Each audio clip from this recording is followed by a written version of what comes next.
on camera. Today is Monday, March 9th, 2020. My name is Sue Verhoff, and I'm Director of Oral History and Genealogy here at the Atlanta History Center. And with me today is Maureen Keillor. Maureen is our Veterans History Project archivist. And we're very honored today to have with us Mr. Edmund W. Keillor, otherwise known as Ed or Eddie Keillor, who has graciously agreed to come in here and talk to us about his experiences in the military. Eddie served in a very unique time in the military and has served in some unique places, and we're really grateful to you for taking the time to come and do this. Also with us today is Ed's father, Howard Keillor, and we're glad to have you here today too. So, to begin the interview, could you tell us your full name, date of birth, and where you are currently living? So my name is Edmund W. Keillor. I was born on the 16th of February 1979, and I am currently living in Spaldwick, England, which is near Cambridgeshire. Awesome. In Cambridgeshire, near Cambridge. We're going to get to that because I know there's a reason for you being there. Yep. So, okay, to begin with, why don't you tell us a little bit about your background and growing up years? So I was born in Miami, but after a year we moved to Atlanta. We moved to Jonesboro, it's just south of Atlanta. We lived there for 17 years, and then we moved to Fayetteville, and then I dropped out of high school and got married, and we moved to Oklahoma, where I joined the Air Force. Why the Air Force? So it's funny, we talked about this on the way here. My mom and I, we talked about we only got halfway through my Air Force career, which is kind of scary. The 50-minute drive up here, we only made it halfway through. My mom was like, because I was big into the Navy growing up till I was probably 13 or 14 maybe. And then when a bunch of church guys, all of my church leaders like Mike Harris and Daryl Adams and Ken Burr, and there were a couple other guys too, all Delta mechanics. And they all made it sound like the Air Force was a great time. So I was like, oh sure, why not, let's do the Air Force. And I think that's when it kind of transitioned. And I was in JROTC, Air Force JROTC. So that kind of helped too. But it was all those factors, I think. Because my mom was like, well, you were in the Navy. We went to Annapolis, and I was big into the Navy. And I just said, nah, I want to join the Air Force. So it was close, though. The Marines tried to get me, but they wouldn't give me E3 pay for my ROTC time. And I was like, okay, I want that. So, and the Army tried, and I was like, no, there's no way I'm joining the Army. Well, tell us a little bit about the process. Did you just wake up one day and decide, I'm going to go down and do this today? How did that work? I don't think it was I'm just going to go do this. It was kind of a little bit of thought into it. So I actually took the ASVAB here at MEPS, and coincidentally I'm going to be going to work there for a few days, not at MEPS, but at Fort Gillem. And I talked to the guy I'm going to be working with, and he's like, yeah, MEPS is right there. I'm like, oh, that's where I did my ASVAB test. But then I got married, and because I had an arrest record and I had dropped out of high school, I needed a waiver for each. And they only give one waiver, not two. So I decided with my wife and we moved out to Oklahoma, where I was going to go to school, because if you had 18 credits of college, then they would take you. And I was like, okay, well, let's do that. Well, when I moved out to Oklahoma and met the recruiter, he said, hey, there's this school you can go to in Kansas City Community College. You go to the school for 5 days, and they'll count you as a high school graduate. I was like, that sounds a little shady, but works for me. So I did that, and then I got a waiver for my shoplifting offense, which we all know about. And so instead of waiting, a semester in Oklahoma, ended up a couple months in Oklahoma, and I joined we moved there in maybe late September, and I ended up joining in January of 99. Of 1999? Yep. Gotcha. Okay. And my wife at the time, she's the ex-wife now, but we both joined together. So that was an interesting experience. So my instructor was studying for promotion, and he really just went through the motions. It was great. I mean, for really, it was like, nobody really was on our case. I didn't touch a buffer my entire Air Force career, which is funny because my ex-wife she told me about her instructor being mean and they're cleaning every Sunday, and that we just kind of goofed off on Sundays because the instructors took the day off and we just kind of hung out, except for going to church. So but one time when we were basic training, we went to, it was like an obstacle course. I forget what the exact words were for it. So we're all there. We're all lined up in formation. And Rebecca, who's my ex-wife, she's in the back of the formation. We're all at the front. And she's waving and waving. And my instructor sees her. And he calls her up to the front. And, there's this thing they call it being washed back, which is where you fail a block or you get busted for an inspection or whatever, and they wash you back a week or 2 or 3, all the way back to the beginning. And so he brings up there, he goes, Keillor, you're gonna have to get washed back because your husband got washed back. And she's like, why? And he's like, Keillor, tell her why you got washed back. And of course I'm like, he's just joking. I didn't really get washed back, but she's like freaking out because we both wanted to be done and move on and whatever. So, and then there was another point where we went to the rifle range together, and the guy that was doing the instructing was just baffled that we were there shooting together. He'd seen a couple couples come through basic training, but never had they been together at the same time. He's like, this is just crazy. I was like, well. So then I graduated basic training on time. My parents came out. Her dad, I think, came out. I don't think her mom came. But anyway, so I went to a 6-month tech school for communication navigation systems on aircraft, or avionics, whatever you want to call it. So just the comms, so anything they use to communicate with the radio to the ground or to the aircraft, and anything they use to navigate with. So, and the aircraft I went to work on, even when we went to tech school, these systems were old systems like Vietnam. The aircraft I went to at Ramstein were 63 to 70 was when they were built at Lockheed. It was just, they were terrible planes to work on. So I went to tech school. Meanwhile, Rebecca went to school for just 6 weeks. And then we got our orders. She got orders to Germany, and I got orders to MacDill. But the Air Force has a nice program where they'll try and put you together assignments. So, Germany sounded much better than MacDill. So we went to Germany. And I joined up with her, she got there in maybe mid-April, I think. And then I got there in August after I finished. Go ahead. You could fail, or they had blocks where you go to school, you learn AC circuits, DC circuits, and you learn more electronics, which were actually totally pointless. You could have just sent me to school on how to turn screws and take boxes out and put new boxes in, because that's what it came down to when you're troubleshooting. You go through the list, and you're like, this part's broken, replace it. And you're like, okay, and it's a flow chart. It's really quite simple. So anyway, yes. So you did basic training where? San Antonio. So by the time I joined the Air Force, all basic training was done in San Antonio, Lackland Air Force Base. Okay. And you did your tech training in San Antonio as well? Nope. So Rebecca did it there. I went to Keillor. We took a bus from San Antonio to Keillor. And I vaguely remember that trip because that was 21 years ago. So, yeah, it was basic training was pretty easy. I had some good friends there, and I didn't think tech school was that hard. Just go to school, go home, graduate, PCS, the end. So I don't really have any crazy stories, except I would get out of marching to school somehow. Oh, there was one story that was good. So when we got there, the squadron we were supposed to stay in was full. So they didn't have any room for us. So they sent us to the brand new dormitories with a different squadron. So there was only 10 of us. So we didn't go to their school, we went to a different school. So we just kind of gaggled to class every day because none of us wanted to march. So we got down, it got down to being within, they called it a 10-day grad. So when you get within 2 weeks of graduating, you could kind of relax on your making your bed and keeping your room clean because you're packing because you're getting ready to move. So we got down to 10-day grad, and they're like, okay, you guys got to move back to your other squadron. And I was like, what? We're getting ready to leave. You're going to make us move and then move again?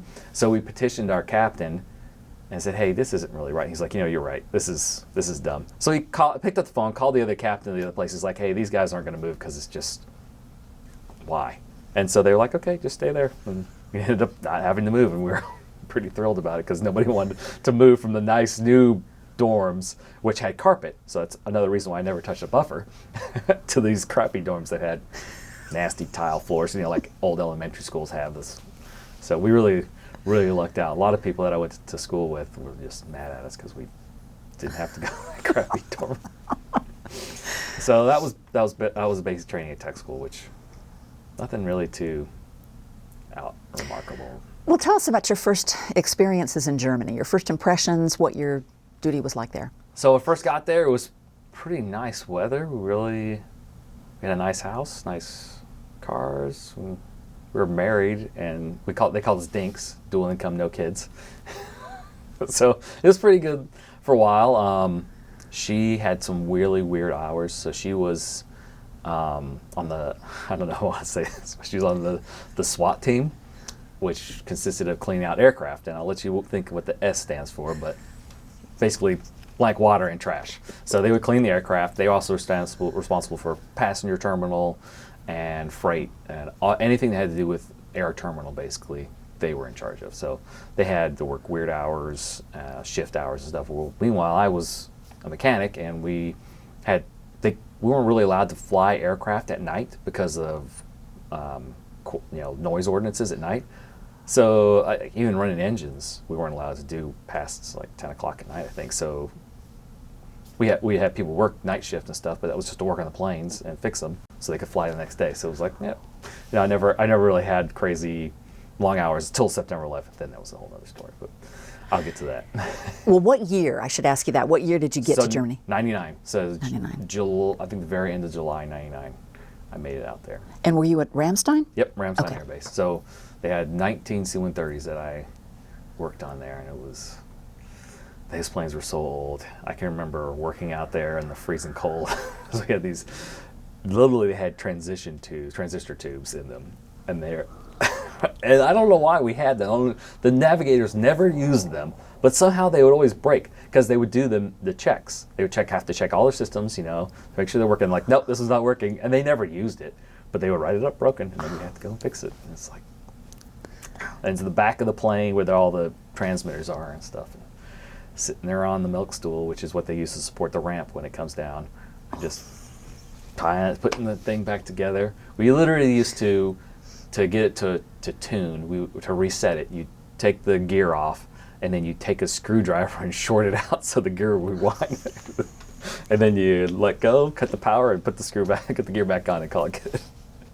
And I remember the first time I watched them do this, I was like, that does not seem very safe. Of course, we had technical orders, job guides that would tell us how to accomplish tasks, but of course we learned shortcuts. I'm like, I'm not taking this whole box off and putting another box in. I'm just going to call it good. So, but I had a lot of good times in Germany. I ended up getting divorced there, which was kind of put a little damper on it, but went to Morocco a couple times, and that was always fun. For work or for pleasure? For work. Not really a place I'd ever go for pleasure. Tell us about that. So, because of there was a big air show crash at Ramstein, like in 86 or 87. A lot of people died, and Germany was like, we're not doing air shows anymore. Not only are we not doing air shows, we're not doing low-level flight either. So our pilots have to be proficient on doing level flights. So we would go to either Italy to do training with the Army, but to do real low-level flights, we go to Morocco. And we go about once a quarter. That's about how often we have to keep these training. So we went down there, and to do a kind of quid pro quo with the Moroccans, we would push their troops out of our planes, and that's what we do. And it was a pretty relaxed environment. This was pre 9/11, so not really a lot of craziness going on. Go for like a week and a half, 2 weeks, and do the training, and then come back.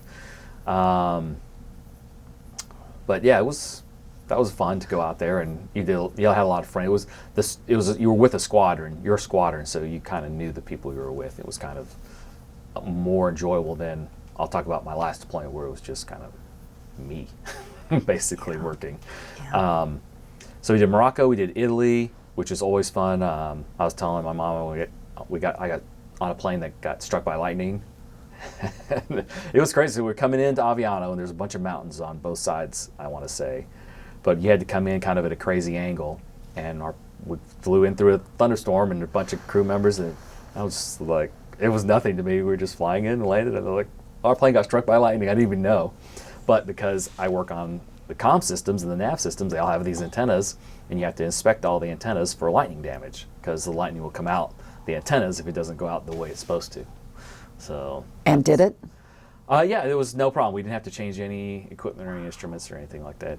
So, which is nice, because changing antennas is not always fun, because you have to cut the sealant, because the aircraft's pressurized, so you have to seal it, and you have to cut the sealant off, clean it real well, then put a new antenna on with new sealant, and then you have to repressurize the aircraft. It's just a long, drawn-out, arduous process.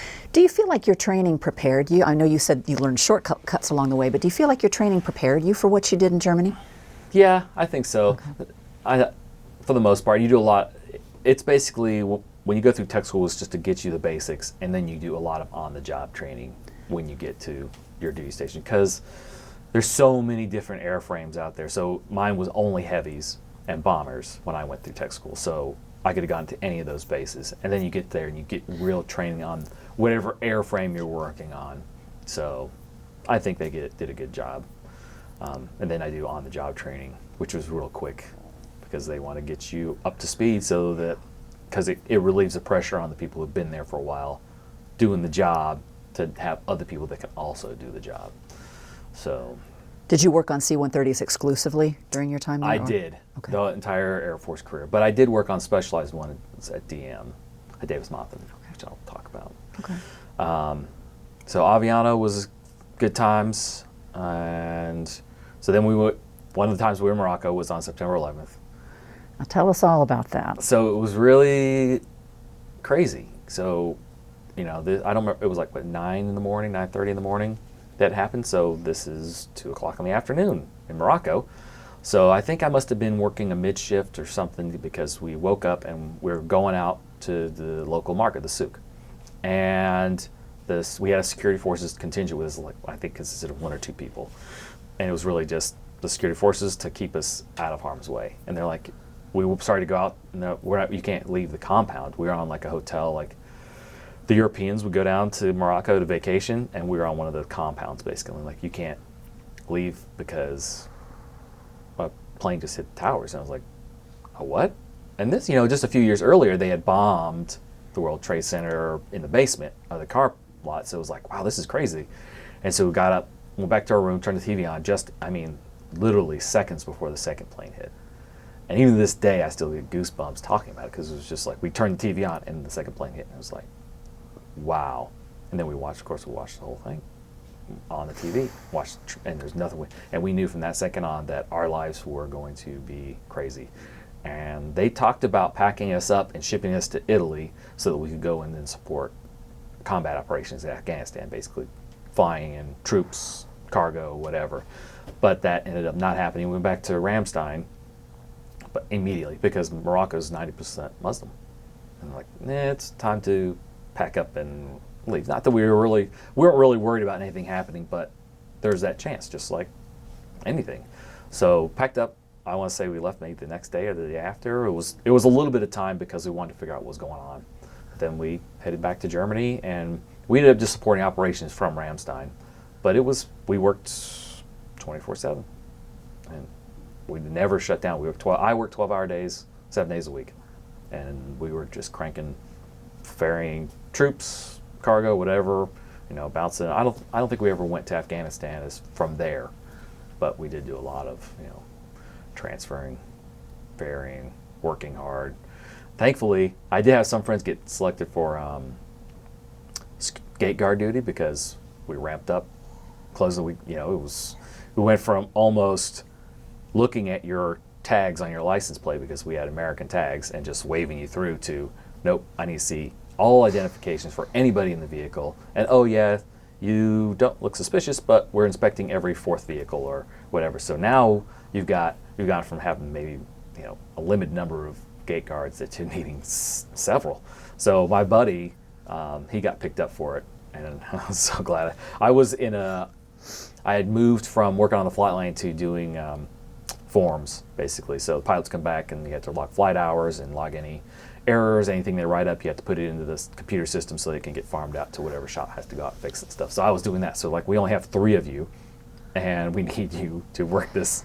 But one person goes on leave or sick or whatever, then we only have 2 people. So they're like, no, you can't go do this. So I kind of lucked out in that part. I never had to do any gate guard duty. But I mean, we were crazy hours for, I'll say 5 or 6 months probably, and then it throttled back to normal operations. But we're still, still over a war. How would you describe the feeling, morale and things like that amongst the folks that you worked with immediately following 9/11? Very patriotic, we want to avenge our Americans, our countrymen. So it was no complaining about working long hours or anything like that. It was like, okay, this is what we signed up for. And we just went to it, nose to the grindstone. So I never really thought about it. And it was different living in Germany, for sure. I remember going back on leave I think I came up for Christmas that year, and it was amazing to see the support and the patriotism that everyone had then.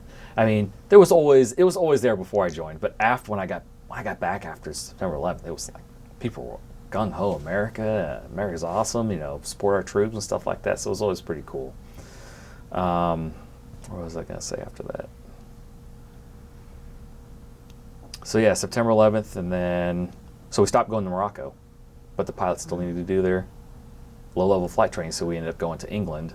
I want to say it was RAF Lynham, which is near Swindon. I think that was the name of the base. I get Fairford mixed up, but I think Fairford is just where they do the air shows. They ended up closing Lynham down, from what I understand, because when I went to England, where I live now, I was like, oh, it would be cool to go just drive by the base and see them. Like, yeah, I went TDY there once. But they said they closed that base down. They only had one C-130 base, and they moved it. I want to say they moved it to Fairford, but we went there. It was pretty. That was a good experience too. Got to go around. Of course, I didn't realize I have cousins that lived less than an hour away from Swindon. I was like, oh, if I'd known, I would have gone to go see them and stuff. But that was a good trip. Driving on the wrong side of the road for the first time. Yeah, it was a really good trip, and then I'll say that was March of 2002, and then by August I PCS'd back to the States, and it was interesting. I was waiting for my orders. I don't know why. Every time I've PCS'd with the Air Force, they've been like, "You're moving? You're not supposed to be moving." So or there's just some kind of issue. So I call up Air Force Personnel Center, AFPC, and I say, "Hey, can I give you some orders?" They're like, well, there's a different system for joint spouse, which is what I was there for, to get orders back. They said that I hadn't filed my paperwork to say that I was divorced, and of course I found the paperwork that showed that I had, and they're like, oh, well, they'd already handed out all the assignments for the overseas returnees. I'm like, oh, great. So they're like, well, where do you want to go? So I started thinking of places. I kind of wanted to move back to the south, back closer to home. So I was like, Charleston. They have a big C-17 base. The other thing is I wanted to work C-17s because they are much nicer to work. A few times I got to touch a C-17 when I was in Germany. They showed me, I remember going on one, they're like, oh, we're having a problem, and it's under the floor. Well, in a C-130, taking a floor panel up is an absolute nightmare. And you have to pull up. There's hundreds of screws you have to pull up. And, oh, by the way, it has to be sealed too, weather sealed, and it is just... He pops up a few screws, rips up a panel, and there's actually a trolley that you can lay down on to go under the floor. And I'm like, what is this? So I kind of wanted to work on C-17. So Charleston was on my list. Like, no, you can't go there. It was an interesting conversation. It was literally, oh, I'm going to go here. No, that's not going to work. It almost came down to. So then my brother Ricky is in the Navy. He's out at Lemoore in California. I'm like, oh, well, I could go to Travis. They have C-5s. That wouldn't be too bad. It would have been a big leap to go from a C-130, little guy, a little plane, to a C-5, which is humongous. And, well, they're like, no, can't go there. I was like, oh, well, what else is close to Ricky? Well, Davis-Monthan. I was like, well, that'd be cool. All right, let's go there. So, not realizing that it's a 12-hour drive to Lemoore. So I think the almost 3 years I was out there, I went to see my brother twice. And one of those times, I think he was at El Centro, which is quite a bit closer, which is further south. So I ended up going to Davis-Monthan, which was, I think there was a reason I went there. So it was a good experience there. So that was Germany. There's a lot more obviously that happened there, but those were the highlights, Italy, Morocco. I also went to Kosovo a couple times. Serbia, I think, but just flying in and out. There was one, we got to do a combat landing a couple of times in a couple of those places, and that's fun. So you come in, and instead of, on a normal flight path, you just kind of glide in. Now this is and then you land. And of course, to me, I love flying, and so it was no big deal, but some of my friends were just like, I'd rather not ever go on a combat landing. So it's like, okay, well, I'll go, sure, good times. So that was one other highlight that I had. I remember doing a combat landing and just going, well, this is fun. Almost dropping out of the air. And there was another time, there's so many little nitnoid stories, but there was one time we were flying out of Aviano. We'd taken off to fly home, and they had to feather one of the engines. So the engine, they were having an issue with it, so they had to shut it down, and then feather the prop, which means you turn the prop so it's more aerodynamic, so you don't have a flat surface pushing against. So, and when we had to circle back, so we're flying with 3 engines, but really it's not I wasn't even phased a little bit. It's like, oh, we got 3 more, we'll be fine. So we circle back and land, and I don't know if it was this time or another time, but it was something quick. Like one of the crew chiefs forgot to tighten down the oil filler cap or something. So we literally, within a few hours, we were back in the air flying home. It was just annoying. Like, I almost want to get home. They're done with this trip, and oh no, we got to turn around and fly back and land again. So.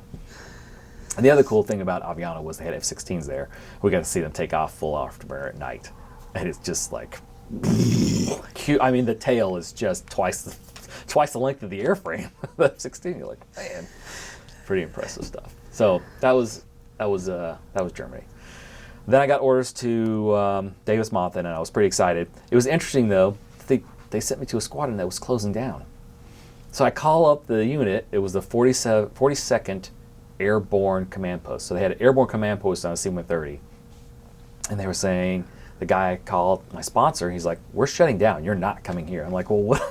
I got orders, here are my orders to this. He's like, I don't know, just come, I'll set you up.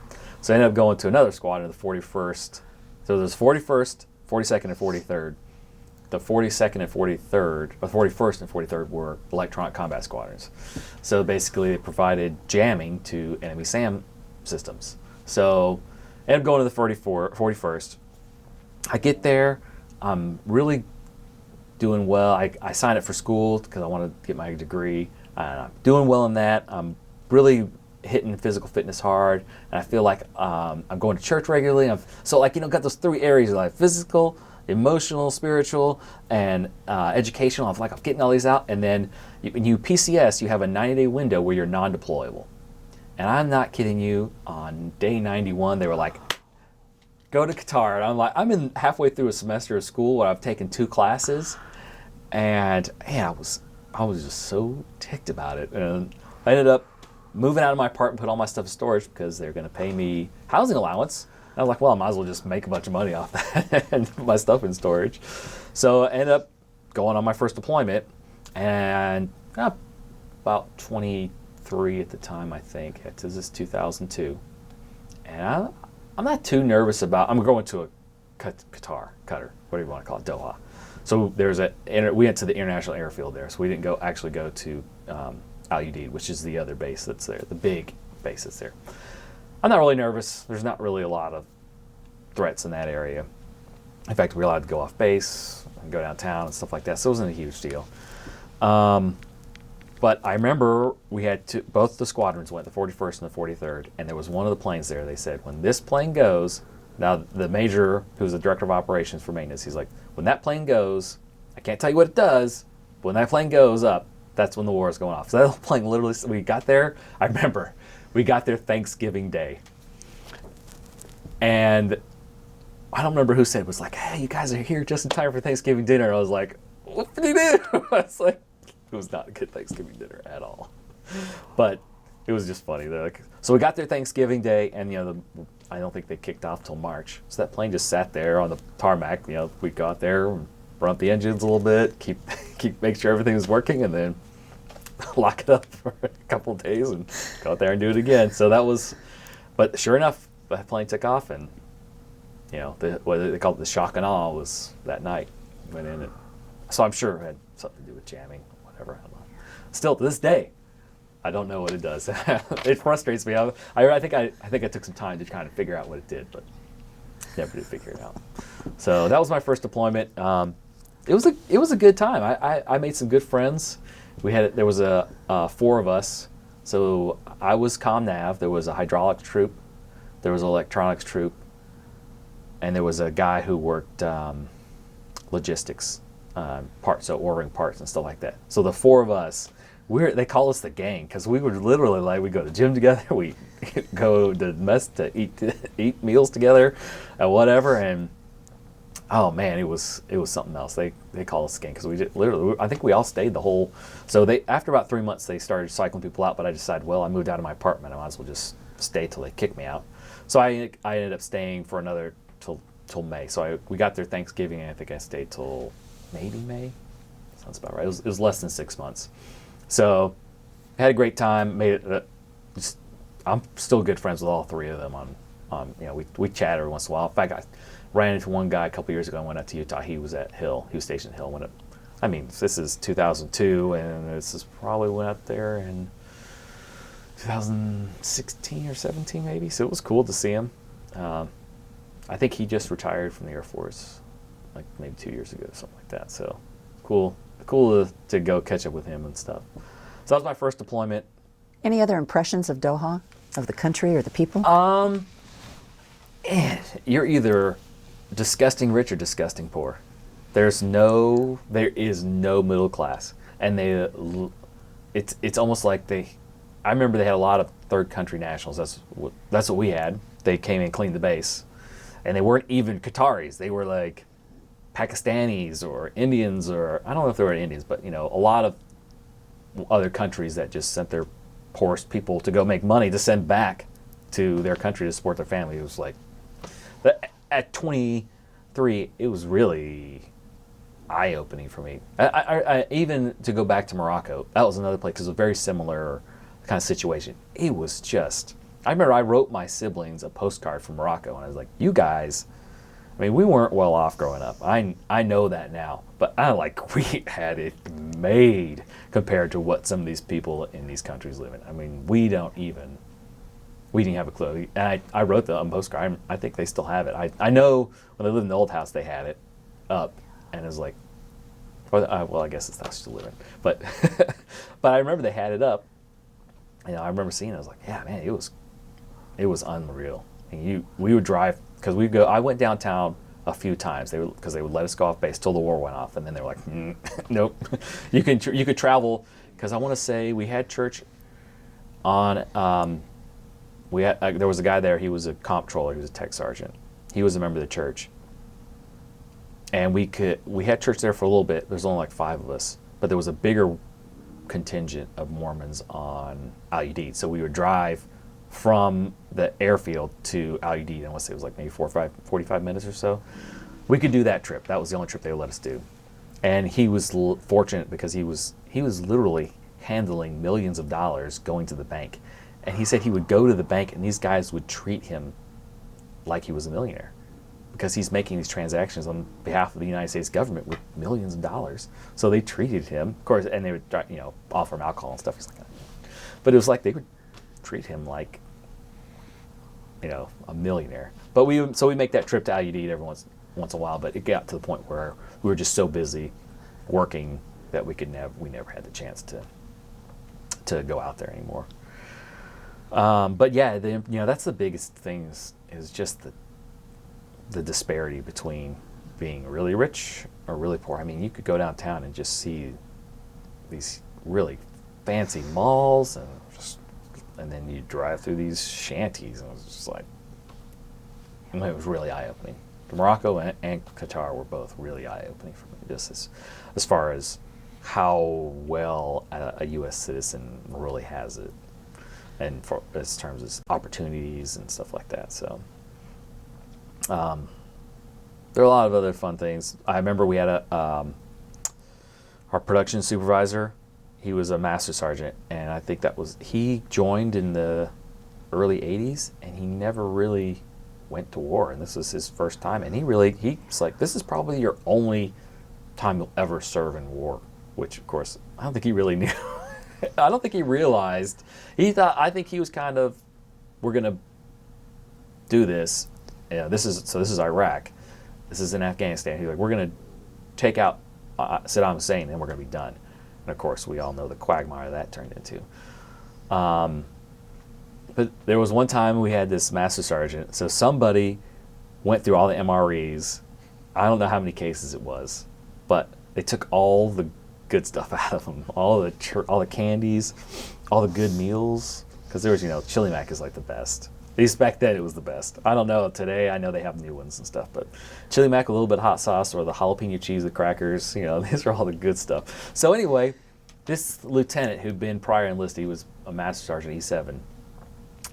Man, he came in here. He thought it was one of the guys from the gang, and I may or may not have known who it was, but I was like, I'm not gonna rat out anybody.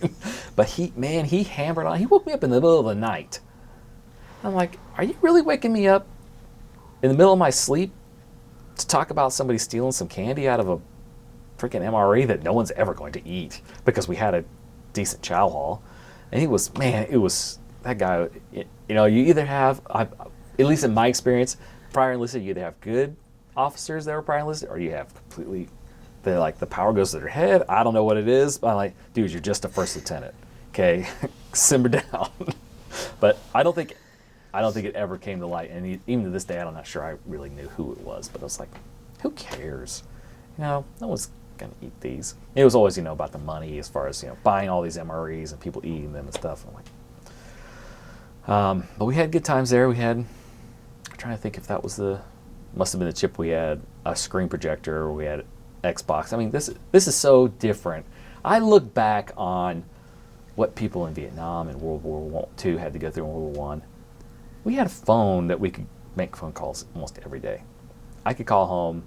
Of course, I didn't have a significant other at the time, but I still was able to call my family on a regular basis, tell them, hey, I'm okay, we're fighting the Iraqis, whatever. But in World War II, people that they couldn't make phone calls to their family and let them know they were okay every day. You had to wait days, weeks to get letters from how do you send a letter from the Battle of the Bulge? How do you send a letter from Normandy, Utah Beach? It was not that simple. Whereas here it's like, look, I could buy something downtown, a souvenir, box it up, and send it through the USPS to my folks.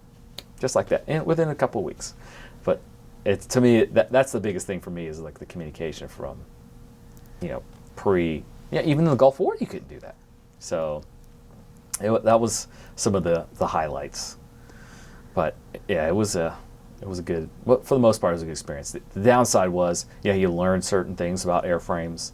Well, this was a completely new airframe to me because it was a jamming aircraft. It wasn't a trash hauler that we call them trash haulers. C-130s that just haul people or cargo around. Just call them trash haulers. So this was a new experience. Well, this plane had SATCOM on it, and the other plane they didn't have SATCOM. So I had to learn the quirks of this SATCOM system, and I was having a hard time learning it. And someone wrote on this board, "Look at Keillor, not know his job," and I was like, what? Give me a break. I've been here 90 days, maybe 100 days by now, and I never worked this system. It's very foreign to me, and I think there was only 4 comm nav guys there, so we're both taking turns learning this. I've been comm nav for 3 years. It's like, this is not old stuff where I just go, oh, this is the problem. Clearly, I'm having issues solving it. But that was another thing that I remember from that trip. It's like, I really don't like having my work ethic questioned. It's really something that gets, because I think I'm a pretty good worker. So when someone put that up there, I was like, I don't know what you want from me, but I'm trying my best here. So I think we ended up fixing it. I think we ended up replacing the antenna or something, which was just another one of those nightmares. And then there was another antenna. So the HF antenna, so high frequency, they eventually came out with a system where it was electronically tuned, so you didn't have to have this long cable that, if you look on some older C-130s, you'll see 2 cables that come out of the fuselage and go up to the tail. That's the HF antenna. Well, one of them landed one time and the antenna was hanging off the plane, and I was like, because then you have to get a cherry picker out there, you have to get a tensioner because you have to have the tension just right. And I remember I have a picture of it. I saw it I must have had my digital camera on me or something, and I was like, oh, this is going to be a long day. We eventually got it fixed, but it's just some of those things you remember. You're like, oh. And they had camel spiders there too. I saw my first camel spider there, and I was like, oh. It was just like running along the taxiway. I was like, oh, look at that. That's a big, nasty looking spider. Of course, they're not really spiders, but it's like, all right. And then, of course, the guys were like playing with it and stuff. And I'm like, I'll just stay over here. But I guess that was Thanksgiving 2002 to May 2003. Then I got back, started going back to school. The two instructors, one guy gave me an A. I never finished a class. Halfway this semester, I didn't finish. I didn't do a final. I didn't do a paper, anything. It was just like Harley. That was his last name, Harley, old guy. He's like, whatever. Then the other guy, he was really cool about it. I contacted him because I think I had an I, and the Air Force was paying for the tuition. So if I didn't pass, then I had to pay the tuition back. So I contacted him. He's like, just write me a 3-page paper on, I want to say it was on aerodynamic theory or something. So I got my bachelor's from Embry-Riddle Aeronautical University worldwide, which I think is just stupid. They put that on a diploma. It's like, it's Embry-Riddle. Why you got to point me out as being not at Prescott or Daytona Beach? So that guy, I wrote a paper and they gave me a B. So I got an A and a B for classes that I put minimal effort into. Which I actually, the Harley guy was really cool. And I really wish I could have finished that class. So I went back to school. What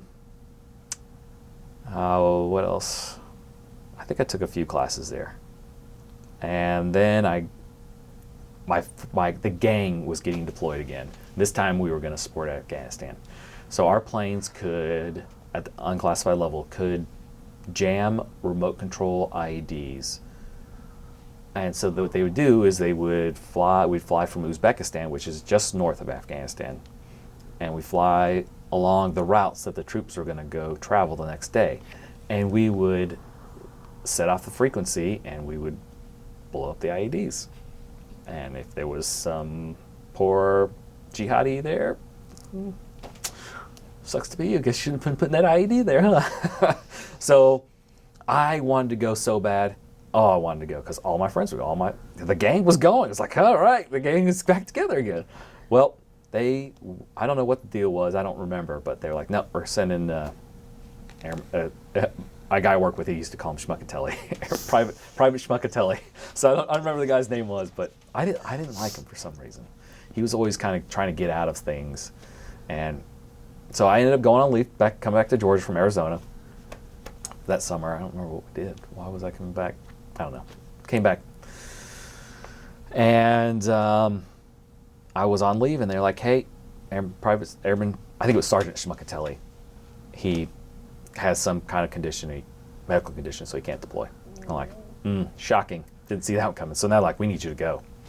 I'm like, and it wasn't really a, can you go? It was a, you're going. So when you get back off leave, they at least let me finish out my leave. So get back, pack up. I think I did move out. Did I move out? No. I bought a house in early 2004. And this must have been July of 2004. So I had a house. I had a roommate.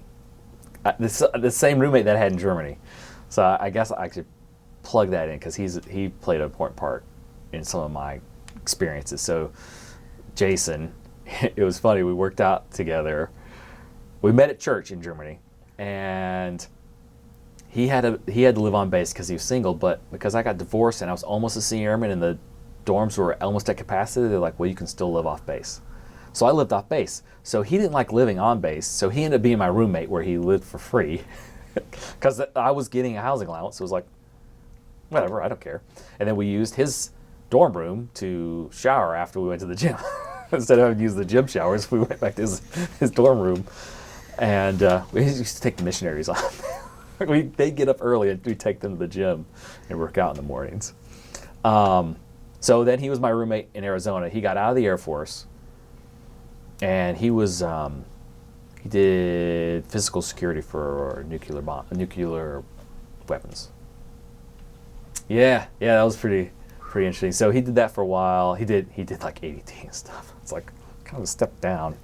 He ended up coming back in the Air Force, and it was pretty funny. So they told him he could come back in his old job, and I want to say like a couple weeks before he came back, they're like, that's not an option anymore. You can be a recruiter, military training instructor, basic training, or you could be EOD, so like bomb disposal.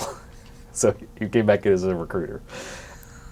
And then he thought it was only going to be 3 years, and I want to say like within a few months of him being done with 3 years, they're like, oh, you're non-voluntary selected to extend for another year. So he had to do it for another year.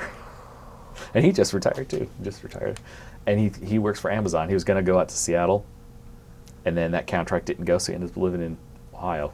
And I was like, oh, that sucks. I don't live there anymore. So anyway, he was my roommate. Back to the story. Original story. So I was not living in an apartment. I was living in a house that I had purchased. So it wasn't like I was just gonna pack up my things. And so he stayed there. It was fun. I did find a guy that was like, he was working for the veterans. He was a doctor, and he was working for the Veterans Administration. And he ended up paying rent and living, like he slept in my bed for a month while I was there, and paid some, rent or whatever for the month he was there. So I went to Uzbekistan, which is, like I said, just north of Afghanistan. And it was an old Soviet base. And it was really something else. I mean, they had fencers, they had floggers, and they had, I want to say they had fox bats maybe? They definitely had frogfoot. So these are all different types of Russian fighters. And it was pretty neat. It was funny that they let us tour they had flankers. That was the big thing. They had flankers. And they offered to take the base commander up, and he was like, no, I'm good. Because they were in such bad shape. It was scary. They let us get in the cockpit, but the tires, you could see the treads. And they were flying these things and landing. I'm like, that's why the base commander was like, no. I have a picture. They literally used bottle caps for washers. I'm like, what is this?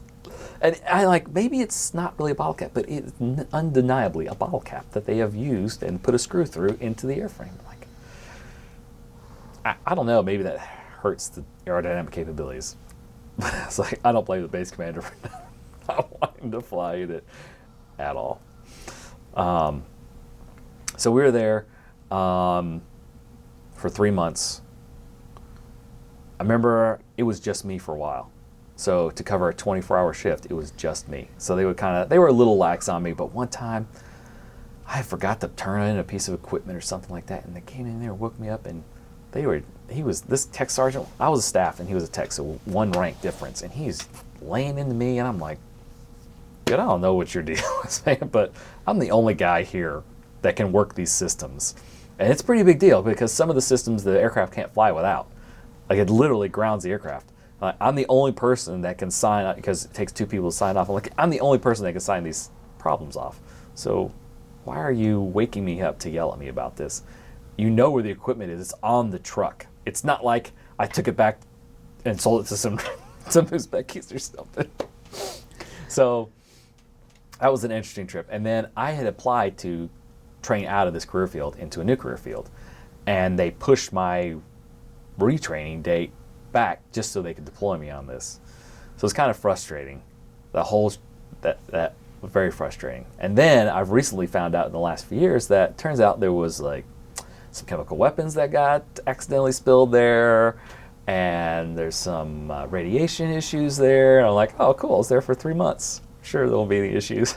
But they're actually petitioning Congress. There's actually a bill that's on the floor right now that they're trying to have these service-related injuries connected to this. I don't know. I feel I'm a pretty healthy person, so I started filling out their survey or whatever, and I'm like, I don't really have anything, but I was like, wow, this is crazy. So there's a lot of stuff that the government knew about. They were like, well, just deploy people there anyway. It's about 7,000 people that deployed through there, and there were a lot of the issues. So from right after September 11th, they sent SOF there because it's right there. It's, I want to say, 90 miles from the border. So they deployed SOF there, combat search and rescue there, because we were sending fighters in, and if one fighter goes down, we need to be able to get SAR in there quick. And we had our EC-130s there, and there was some other aircraft there. It turns out one of the guys I work with now, he was a mechanic there. He was stationed there. That's how I found out about this whole thing. But it's really a crazy situation. They were just like, the military was like, nah, it'll be all right. Go ahead and send these people there. Some of the stuff that people saw, they said they saw like this black goo and stuff. And I was like, I never saw any of that stuff. I had it pretty good, I thought. But I don't know. Maybe I'll fill out the survey, see what happens. I'm hopeful that the government does the right thing and takes care of these folks. But they said there are people who died from some of the complications from this. I'm like, man, I guess they had pictures of people standing by this sign that says unexploded ordnance, chemical spills, stuff like that. And I'm like, why would you stand close to that sign? Get your picture taken. That doesn't seem like a good idea.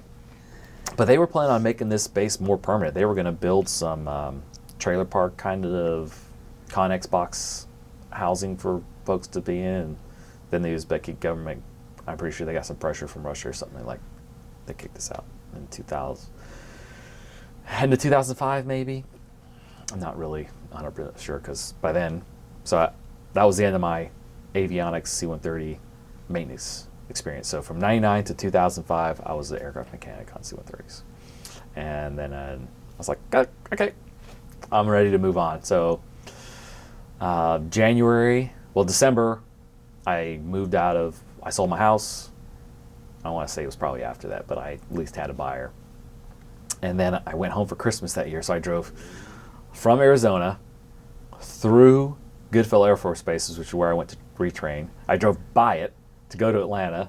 I went home for Christmas, and I went back to Texas. Goodfellow is in the middle of nowhere, Texas. It is literally. Some people like it. Some people, it's their claim to fame is they're the biggest city, population-wise, that does not have an interstate running through it, because you're literally in between. So I-10 and I-20 meet like somewhere before El Paso or right around El Paso. I think it's well before El Paso, but anyway, it's like right in between where they split off. I'm like, that's not really something to be proud of, but whatever. So I was there that's where I went after Davis Moth, and I retrained into what they call, at the time it was imagery analysis. I don't know what they call it now. I think they call it maybe geospatial analysis. I don't know if you call it a technical term, whatever. I still say I look at imagery analysis. It's imagery that I look at. So finished my deployment. They sent me home, packed up, and moved to Goodfellow. Was there for 6 months. I was prior enlisted, so I didn't have the same restrictions that I had when I went through tech school the first time. I was a staff sergeant, so I'd been in for 6 years, and it was a pretty easy, I thought. Made some good friends. There was a guy that was in the Guard. He'd been a vehicle mechanic for 28 years, and they shut his unit down. And they gave him some options. They told him he could go. He was from California. There was one place they said he could go, and he could still be a vehicle mechanic, or he could go to Beale Air Force Base and do this job. And he's like, okay, sounds good. I'll do it. So after 28 years of being a vehicle mechanic, he retrains to become an imagery analyst. So he was our class lead because he was a master sergeant. And then I was the next highest ranking, so I was the assistant class leader. And then there was another guy. He was a reservist, but he worked for the National Geospatial Intelligence Agency. He ended up washing out of the whole class. He couldn't pass it. I'm like, wait, you work for the agency, the main agency for this, and you fail out? He was a strange character anyway. And then we had another lady from Nellis. She was a reservist. These are all the people that were prior enlisted. And then we had about 7 or 8 guys that this is their first school after basic training. So it was cool to kind of mentor them a little bit of stuff. And, they had some pretty strict standards and strict rules they had to abide by. And I'm like, yeah, after 6, because the school was 6 months long. And once you're done, it's basically just a job. There's a few little annoying things you have to follow. There was one guy though. He was a Chinese linguist, and he failed the last block. And it's like a 2-year school. So he was literally a senior airman in tech school, which is an E4, and that's really kind of unheard of. It was interesting because the instructors and the leaders of the schoolhouse didn't know what to do because they never had someone put on senior airman in tech school before. So that was interesting too. But it was a good, quick. It was just here you go. And this is another one of those. So I guess the PCS from Davis-Monthan to Goodfellow, I was hoping it was going to be a TDY, but they ended up saying, no, it's more than 6 months, so you have to PCS. That was the one time it was not a big deal, PCSing. But then, time for me to PCS again, and oh, guess what? AFPC is failing again. Like, I'm getting within a month of graduating. So I call up all my friends have orders, all the airmen have orders. So I call up AFPC, I'm like, hey, what's going on? I'm supposed to be PCS soon. And they're like, oh, we have you assigned to Davis-Monthan Air Force Base as an avionics mechanic. You're not PCSing. You don't need a PCS. And I'm like, I don't know where you guys have been for the last 5 months, but I've been a Goodfellow training to become an imagery analyst. And they're like, oh. So then it comes back to, well, where do you want to go? And I'm like, oh, all right. Well, I like, they have my job at Davis-Monthan. I was like, I'll go back to DM. That was a good place. Nope, can't do that. And then I forget where else I wanted to go. There were a couple other places I kind of listed off, and I'm like, nope, nope, nope. And so finally, I was like, well, they have 2 big imagery analysis hubs, Beale and Langley. And they work these guys hard. And I was like, I don't want to go to either one of those bases because it's just not the kind of work I'm looking for. They're like, well, how about Wright-Patterson Air Force Base? And I was like, sure, why not? And there's another funny story. So I ended up going to Wright-Patterson, but there's another funny story. When I went to retrain, so if you're a first-term airman, you're almost guaranteed an opportunity to retrain in case you don't like the job you're in as a first-term airman. So I went in and I picked 4 or 5 jobs. One of them was a photographer, and that was my first choice. And I'm like, no. And then I picked, you just write them all down and then you submit them and they tell you. So photography, I was going to fly satellites. So basically, out at Vandenberg, I was like, that's your only option, the only place you could live. Fly satellites. There was something else. I don't remember what the other job was, but I'd listed 4 jobs, and imagery analysis was the last one. Well, somehow, there was a mix-up, and that one got put as my second job. So it was like, bloop, here you go. And I was like, okay, I guess that's what I'll go do. So it was interesting. I to this day, I don't know how that happened because you write it in, and I don't know if the person putting it in, I don't even notice, but I have a lot of faith in AFPC. So eventually, that's what ended up happening. I think it was definitely for the best, as I'll get to when I talk about how I'm not in the Air Force anymore. So I ended up going to Wright-Patterson. Yeah, it was good. Good job. Really weird. They didn't really know what to do with imagery analysts at the time. Like they had us doing stuff basically supporting. So the National Geospatial Intelligence Agency does exactly what it sounds like. Looks at satellite imagery. It's a DoD support agency. So I want to iterate that.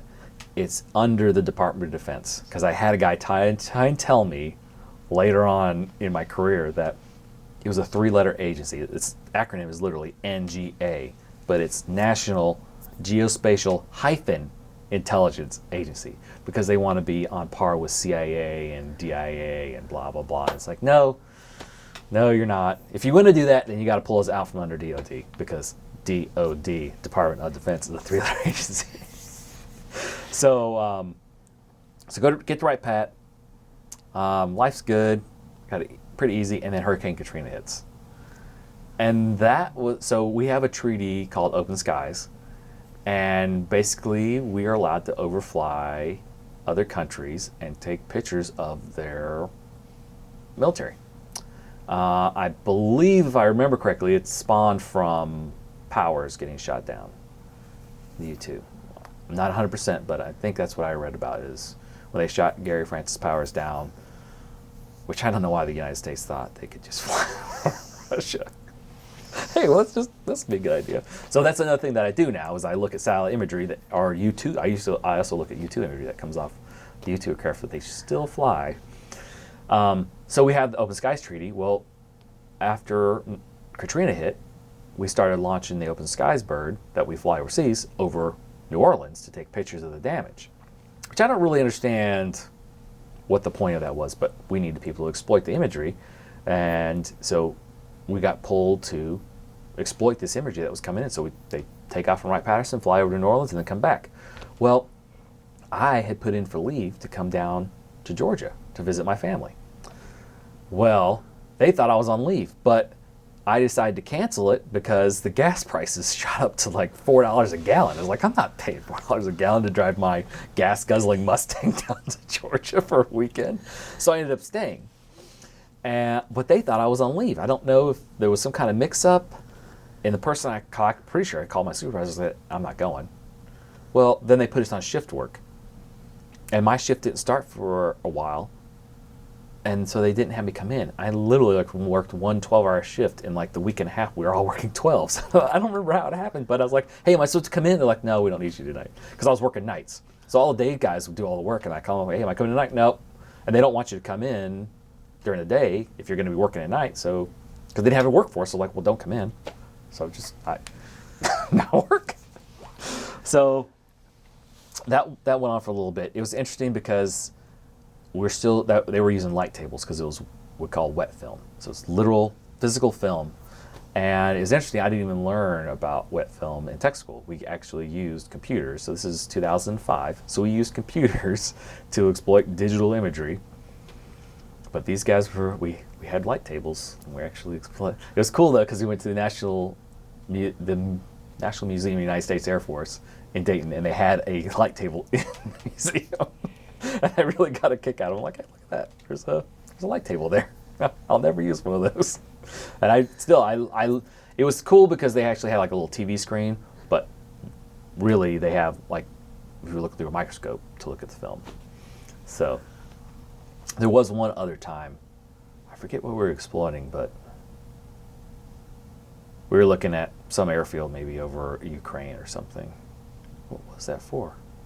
I literally can't remember what it was for, but we ended up we're looking at MiG-29 fulcrums and stuff like that, and it was like, yeah, look at that. And it was just interesting because there was a guy that was supposed to be an expert on this, and he was like, those aren't MiGs, those aren't MiG-29s. I'm like, yeah, they kind of are. He was like, oh, all right. But I can't for the life of me remember what we're looking at the imagery for. They were having some kind of issue where they needed us to come look at it. So let's see. So that was August, I think, of 2005 was when I moved out there, and then September of 2005 was when Katrina hit. And funny, I went down in November with the church to help clean up after Hurricane Katrina. And that was the last time I would ever do. I mean, I still do help clean up after natural disaster stuff, but I will never do a caravan of people again where I don't drive my own vehicle. Because the guy I was riding with, he's a nice guy. Nothing wrong with that, but his truck didn't have cruise control. And we drove from Dayton, Ohio to New Orleans with no cruise control. It was, and we're caravanning. And I'm like, you know what? I used my personal leave. So I was still in the Air Force. I used my personal leave because they wouldn't put me on permissive TDY. They're like, you can use your own leave if you want to do that. And I was like, yeah, that's fine. I don't mind. So I went down to clean up. It was horrible. Horrible. But that's not really military related. But it was an interesting trip. That was part of, they were pretty proud of me for wanting to do that. I really don't think much of it. It's just like, I'm sure you've seen most people just like, this is just military service. This is just what I signed up for. This is what I did. So I met my current wife there in Ohio. We met in August, and then we got married in May.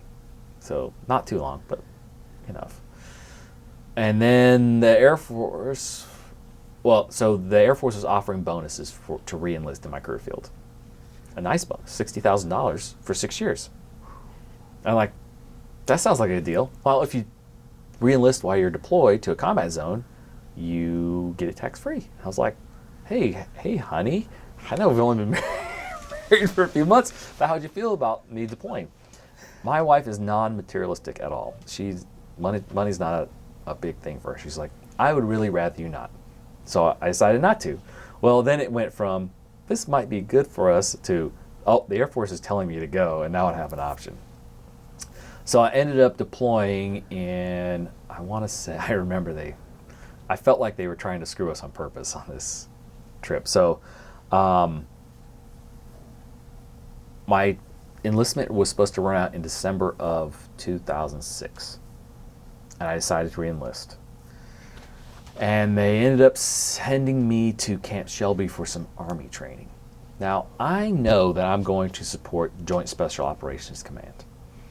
A lot of these other folks are going to support ragtag Army units that are just going to be doing convoys, like literally in Iraq, driving through Baghdad and areas like that. Well, I'm going to sit at a base and watch Predator feed all day. So I'm like, and I'm at a Special Operations Command. If I need this type of Army training, things are really, really bad. So I was really not pleased that I had to go to, I already knew that I was going for a 6-month deployment. Well, now they've tacked on another month of training on top of that. And I had to go to, this is another reason why I knew what I was going to do, is they sent me to Langley, that base that I didn't want to get stationed at, for 2 weeks of training on Predator operations. So they sent me to that in like July or August. And then I went to Camp Shelby, Mississippi for a month of fun training. And it literally almost made me quit the Air Force. I was ready to say, I'm not re-enlisting, send me back, I'll get out and be done with the Air Force, which I'm glad I didn't do. But it was really, it's like, this is not really, I didn't feel like that's what I signed up in the Air Force for.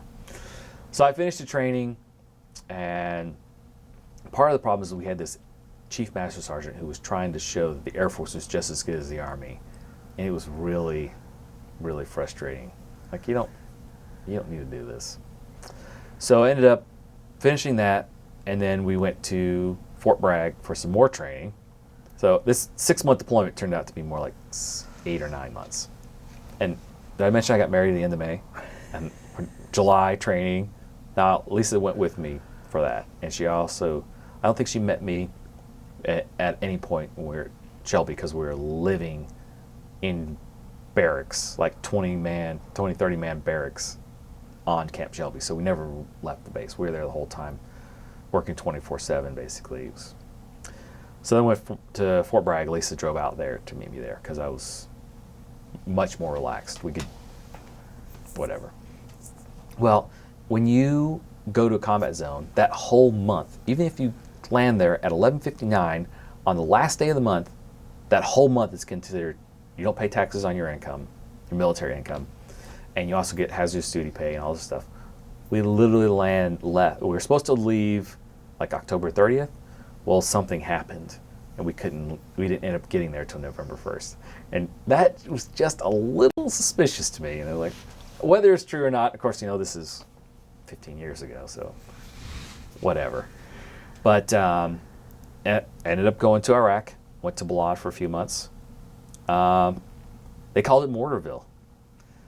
And I in the 6 months I was deployed, I went to Iraq and Afghanistan. I never really felt scared for my life.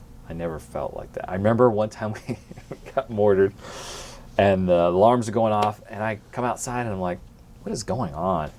I know there were somewhere. So Balad is a huge base. So if any part of the base gets mortared, all the alarms for the whole base go off. And I'm like, what is going on? Well, this guy runs out of his hooch, or whatever you want to call it, in his full battle gear and his boxers. I'm like, what do you do? And this guy was at Camp Shelby with us, and he was kind of a little bit of a, I don't know, he's something about him. He's kind of goofy. Goofy, that's the word I would use. Kind of goofy. And I'm like, dude, what are you doing? He's like, we're getting mortared. I'm like, somewhere on this base is getting mortared. We're not getting mortared. Did you hear anything? So went back to bed. I want to say must have been working night shift because it was the middle of the day. So I go back to bed. Nothing ever happened. A couple days go by, a couple weeks or something, and we get mortared again, and a dud lands near one of the bathrooms in our area. And again, I was like, the EOD team came by, took it, blew it up, the end. Like, it's not a big deal. So I must be working nights. This is an awesome mission. This is 06, so pretty big deal. We just killed Zawahiri, who was the leader of the resistance or whatever. I just missed that. So we're out. We got SEALs, Delta Force guys, and Rangers, all three spread out around Iraq, but we're the headquarters. This is JSOC headquarters, where General McChrystal is the commander at the time. So we are rolling out every night, and we have objectives, and every night we come back with more places to go. So we go out, we hit a place, and we get new intel that says, let's go, we're going to go find this guy and roll him up. We say, oh, we found this name, he gets an objective name, and then we go out and we try to find out where he's at. Roll him up, and then we get more intel and do it again. And it's just like every night, we either go out and we either roll him up or we kill him. One of the two. I think they are more hopeful that they roll him up, because then they can interrogate him and get more intelligence out of him. So I did that in Balad. So basically, my job was, I don't really know what the point of my job at Balad was. I would sit there and watch the feeds. I think it was kind of because we had people at outstations. So like Tikrit was where the Rangers were, and Al Assad is where the SEALs were. And then I was at Balad. Well, Baghdad is south of that, and that's where the Delta guys were. So we had people at each outstation. It was usually one per shift. So if one of those guys needed to get up and go to the bathroom, my job was to talk to the pilots at Nellis, the Predator pilots, and tell them where to go. So the commander would say, I need this Predator to go here. I would get on, because that's all he's going to say. I want this Predator to go look at this area. He'd give me coordinates, and I would say, hey, go look at this area, and monitor it. Meanwhile, the guys in Virginia, because I don't think we ever use the guys in Beale, but maybe, it doesn't matter. They would sit there and watch the feed, and they would report out, one military-age male does this or whatever. And they would just monitor it all day long. And that's what my job was when I was in Virginia, is to see what they're seeing and kind of learn how to analyze what we're seeing on the Predator feed, so I can provide intelligence to the commander. So that was my job in Balad. There was like 3 of us. We sit there and pass information, whatever, take over. It was cool because we blow people up. I remember, but now I say this, but I feel like if you were dumb enough to go and do the things that these guys are doing, you had it coming. I never would wish death to someone who wasn't out there killing U.S. troops. And these guys were planting IEDs. They were attacking our bases. We weren't just going out killing people randomly.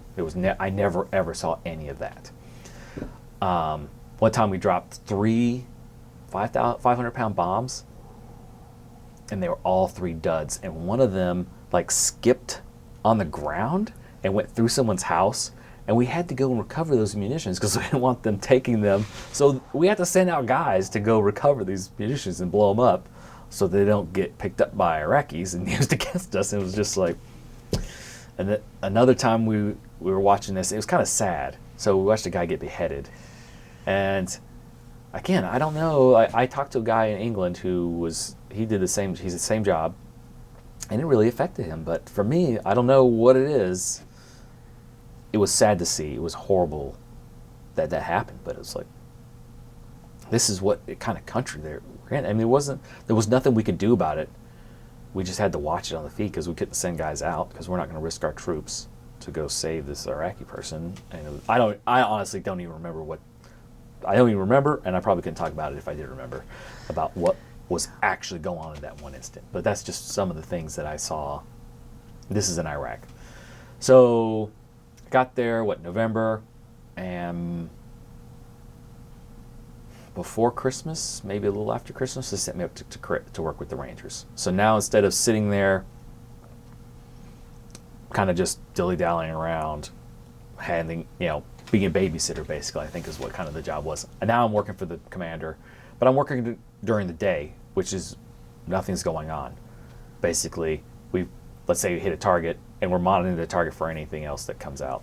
Like any other people show up, whatever, we follow. Like if a car comes afterwards, after an op, we'll follow the car to another base, to another wherever they go, and maybe we'll roll up that house that night or something. Kind of boring, but there was a guy on the night shift who was doing a great job, and the commander was happy with him. Well, then I don't know what the guy's problem was, but he just kind of started being goofy. I think that guy moved, and we got a new guy in, so they moved me on the night shift, and I loved it. The guy I was working for was great, and we were rolling people up every night, and it was awesome. I mean, I felt like I was making a difference. This is tip of the spear stuff. I mean, you see some of the things that I've done, working on C-130s, supporting all the stuff. This is nothing. We are going out every night and rolling people up. I'm loving it. Well, then they say, we're making a shift. This is 2007 now, so we're shifting our focus from Iraq to Afghanistan, and we need people to go there. Well, my commander, he's like, I want you to stay. And he told the guy in charge that he didn't want me to move. And they're like, we don't care. We're moving him. So I was ticked. I don't want to go to Afghanistan. So, and I had been to Afghanistan once. When we transited to Uzbekistan, when I was working on C-130s, we transited through Afghanistan for a second. I was only there for half an hour to refuel, and move on. So they bring me out. I'm trying to think how I got to. I think we took a UH-60. Yeah, we took a Black Hawk from Balad to Tikrit. Cool flight, whatever. We were super low because we don't want people to see us flying up high so they can shoot us down or whatever. So super low to the earth, maybe. I don't want to guess, but 200-300 feet maybe. We're up, just flying out there, land, kick us out, and so then I want to say I took a Black Hawk back to Balad, and then for some reason they sent us to Al Asad for a few days. I was out there, and then I think we went from Al Asad over to Qatar, and we were there for a few days, and sat around there, and then we went to Bagram, Afghanistan, and we were there, I want to say, for like a week or something. So they sent me out to Khost, Khost, which is right on the border with Pakistan. So we had this issue with, when they would bounce back and forth off the border. They would come across from Pakistan and attack us in Afghanistan and then go back. So we're like, having this issue with these guys. So they sent some Rangers there. Now, I'll say this about the Rangers. They will roll out anytime. The SEALs and Delta guys, they don't have no support. Like if the Predators can't fly because of weather or whatever, they're not going to go out. But the Rangers, they will go out for just about anything. Like if they have to just go out by themselves, they'll almost do it. Like if the target's important enough, they're like, okay, let's go, let's do it. So it was pretty good. I liked working with the Rangers. So then so I go to Khost, and I will say I went out with a buddy of mine from NASIC, from Wright-Patterson, and we went. NASIC is the National Air and Space Intelligence Center, so we go together. There's actually like 4 or 5 of us that go from Wright-Pat to Camp Shelby, to Fort Bragg, to Balad, and then we split off from there. So we both went to Bagram together. He went to Jalalabad, which is just northeast of where I was. He went to a place that was, it was bare bones. Literally, the way he communicated with his family was he sent me an email on the classified side, and then I would write it down, type it up, and then email it to his family in the States.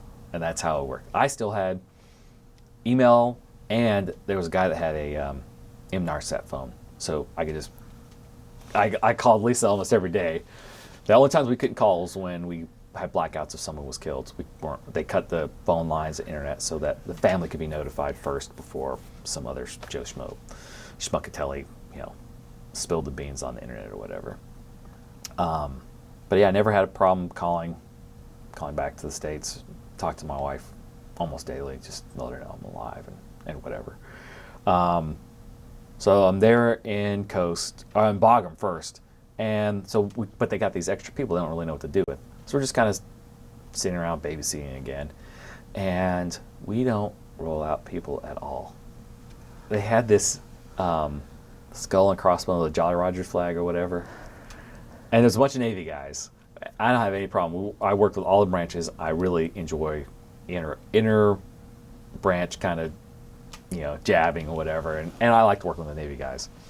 But they had this flag, and they're like, it's lowered, and they're like, we raise it every time that we go out. And I'm like, when was the last time you raised it? Oh, like 2 weeks ago. I'm like, and in Iraq, we were rolling out that we never lower the flag.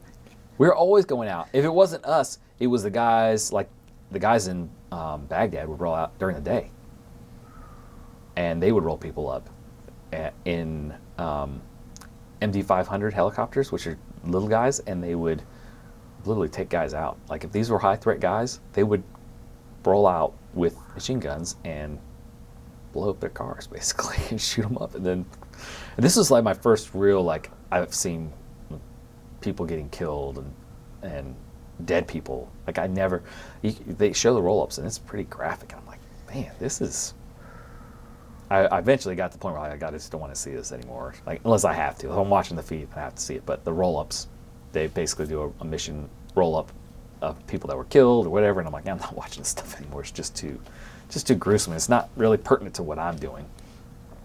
So I'm in Bagram, really not pleased with being sent out here. And again, I'm kind of almost, I'm not with another unit. I'm not with my unit. Whereas when I deployed the first few times, I was with my squadron. I have my crew. We're having a good time. We're doing our job, but we're at least having the camaraderie. I didn't really have a lot of that on this, because it was like you worked one person, two people per shift, and everybody else is doing their own thing. While I was in Balad, though, I did my reenlistment, and General McChrystal actually did my reenlistment.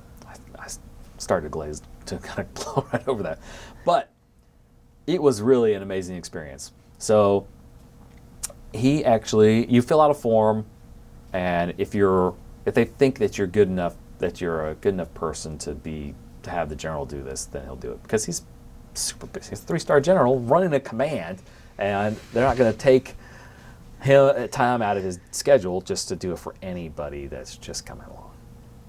They want to make sure that you're hot stuff, basically. So I felt like I must have been. So he brings me into this. You fill out a form, kind of talk about where you're from, stuff like that. He brought me to his office, sat down, talked to me one-on-one, asked me questions. I mean, it was genuine, and that's what I liked about him. He was genuine. So he did my reenlistment. It was really cool. And of course, then he gets promoted to 4-star, and then the stuff with Obama comes out, and it's just like, he should have run a tighter ship. But I mean, when you start working with operators, that's what they call the guys that go out every night. When you start working with operators, you realize kind of what kind of world you're in. And it's a different world. It's not this politically correct stuff. It's like, we have a job to do, and we're going to get it done.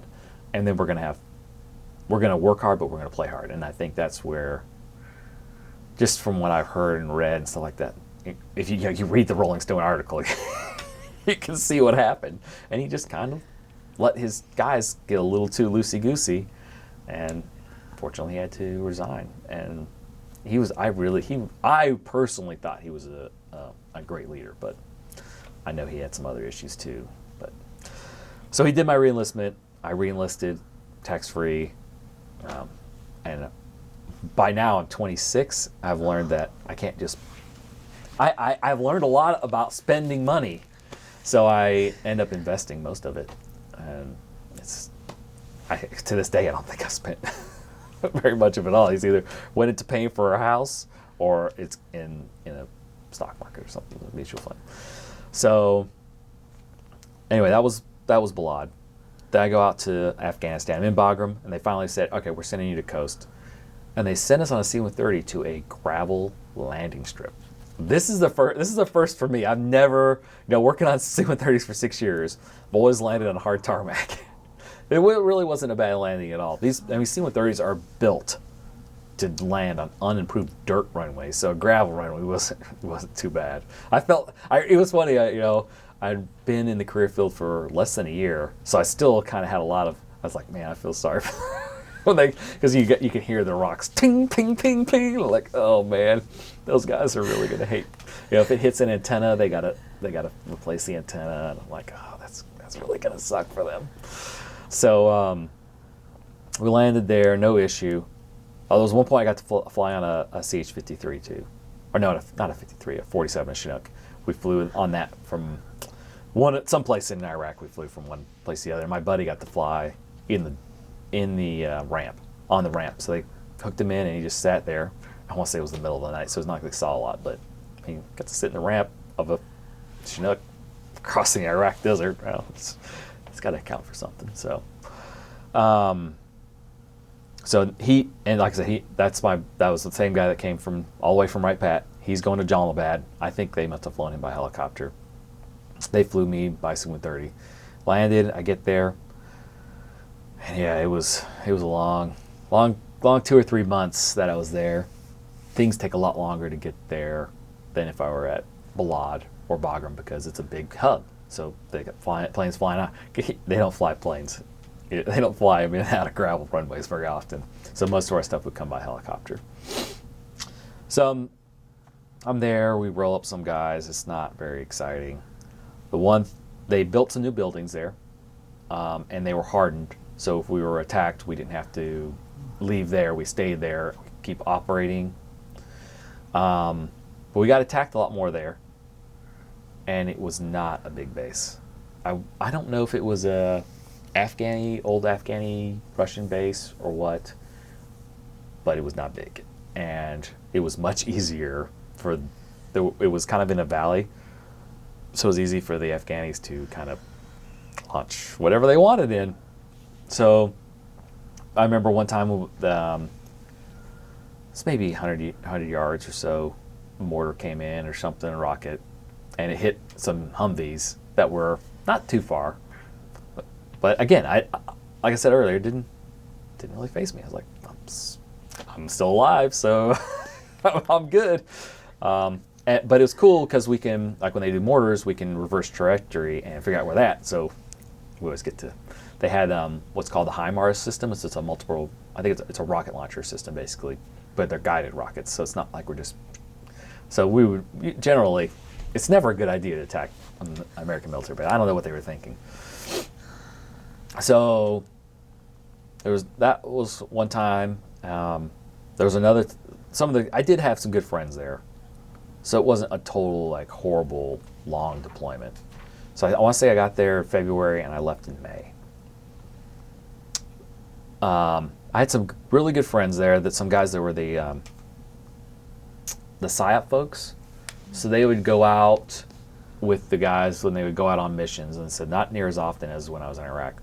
And they would hand out pamphlets. They would not hand out. They would leave behind, pamphlets saying we're Americans. We're not trying to hurt you. Of course, they have their own PSYOP on the other side. So I don't know how successful it was, but they invited me to go out with them one night, and I gave it half a thought, and I was like, I don't think Lisa would appreciate that.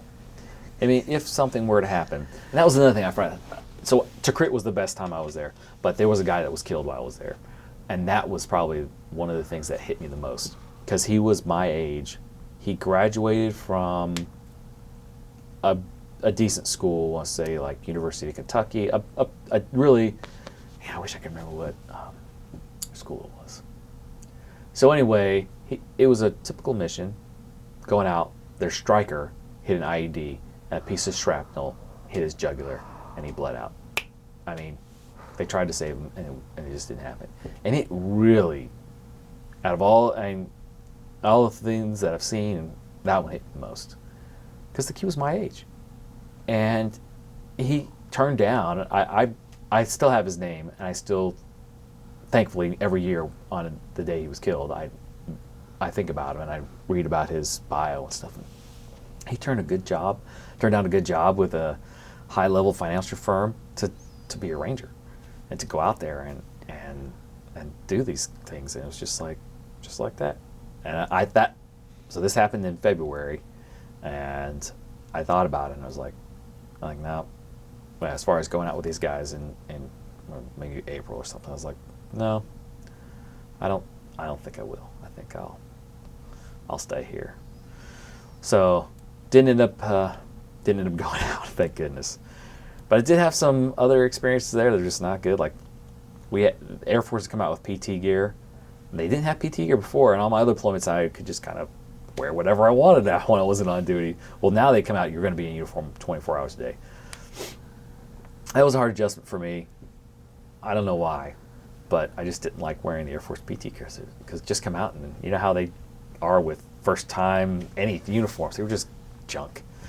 And this guy, he tried to tell me that you had to have it tucked in. And I'm a pretty good person with regulations and stuff. And I just printed it off and I said, look, dude, I don't have to tuck it in. And he was assigned with the Rangers, and I guess they gave him a pretty hard time about the stuff. I'm like, you know what? Sorry. The regs say I don't have to. I'm not, and I don't like tucking my shirt in. They were these big, huge, baggy pants or shorts, and they were just really, I was like, dude, whatever. So it was an interesting experience out there in Coast, and yeah, I'm of course only really remember the good parts, not so much the bad parts. It was interesting though. I want to say maybe a year after I left, they ended up penetrating the perimeter, and I was like, I'm glad I'm not there for that.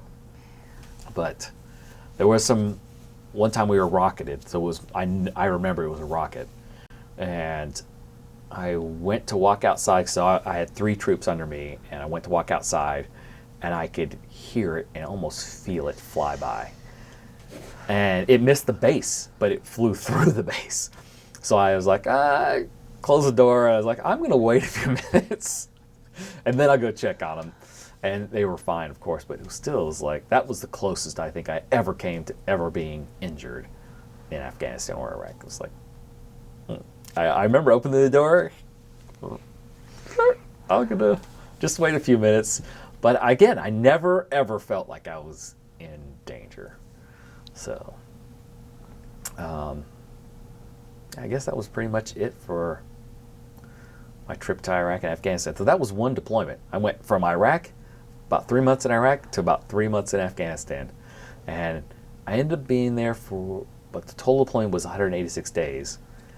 And to get a short tour credit, you had to bust the 179-day mark. So once I hit that 179-day mark, I was like, yes. Because if you don't have a short tour, they can pick you up for Korea and send you over there. Because and that's 365 days guaranteed. But because I hit this short tour, of course, we'll soon find out that didn't really make a difference. Because I ended up not staying in the Air Force long enough for that. So I came back. This is 2007, May. I think it was my dad's birthday. I came back on May 16th. I remember.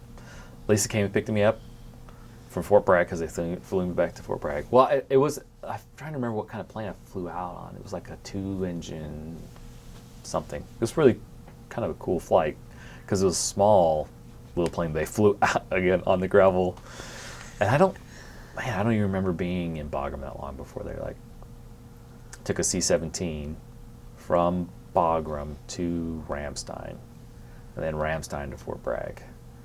And the doctors provided me with some sleeping medication, so that was a really, really short flight. I slept most of the time. But some of the other cool planes, I've been on a C-5. That was a good flight. I skipped over that part. We broke down in Dover. This is my first deployment to Qatar. We broke down in Dover, which is a C-5 base, and this was a C-5 from Travis. We sat in that terminal for 12 hours. And thankfully, I must have had some kind of Game Boy or something, so at least I had something to keep me busy. But man, they were like, okay, we're not getting this plane fixed, so go get a hotel. This is our squadron. So I want to say it was like 70 people. Like, go get a hotel room. So we go get a hotel room. I'm not kidding. We were there for less than an hour. And they're like, plane's fixed, come back. Thankfully, I had some clean clothes in my bag, so I was able to, the first thing I did was take a shower, because I want to say when we were at Davis-Monthan, we were in the passenger terminal for close to 12 hours, because the plane broke there too. These C-5s are notorious for breaking. So we made it to Dover, and we landed there, and I said we were there for less than an hour. I took a shower, I changed, I had clean underwear, thankfully. Somebody had told me that. This is not something I really had thought about. Somebody's like, you should pack some clean underwear in your backpack because they're not going to let you get to your luggage. And sure enough, and then we go back, and I want to say we were still there for another 4 or 5 hours sitting there. Like, you could have let us stay in the hotel a little bit longer, at least get some sleep, because I want to say we're going on 36, 40 hours of not sleeping in a bed. And I remember when we landed in Qatar, boy, it was bright and hot and gross. So, okay, fast forward back to 2007, May. Get back. I skipped over Airman Leadership School. That was a fun little blurb in my life. 6 weeks. I think it was 6 weeks. I was the class leader because I got promoted while I was in the desert without going to Airman Leadership School. And so I outranked everybody by a lot. So I was the class leader, and we had 4 flights that I was in charge of. We had a good crew. My flight was a good crew. So then 2007 rolls around. I ended up going to NCO Academy. Must have been 2007. So I get back, working hard, whatever. They're changing things around. They're moving me to a different squadron inside NASIC.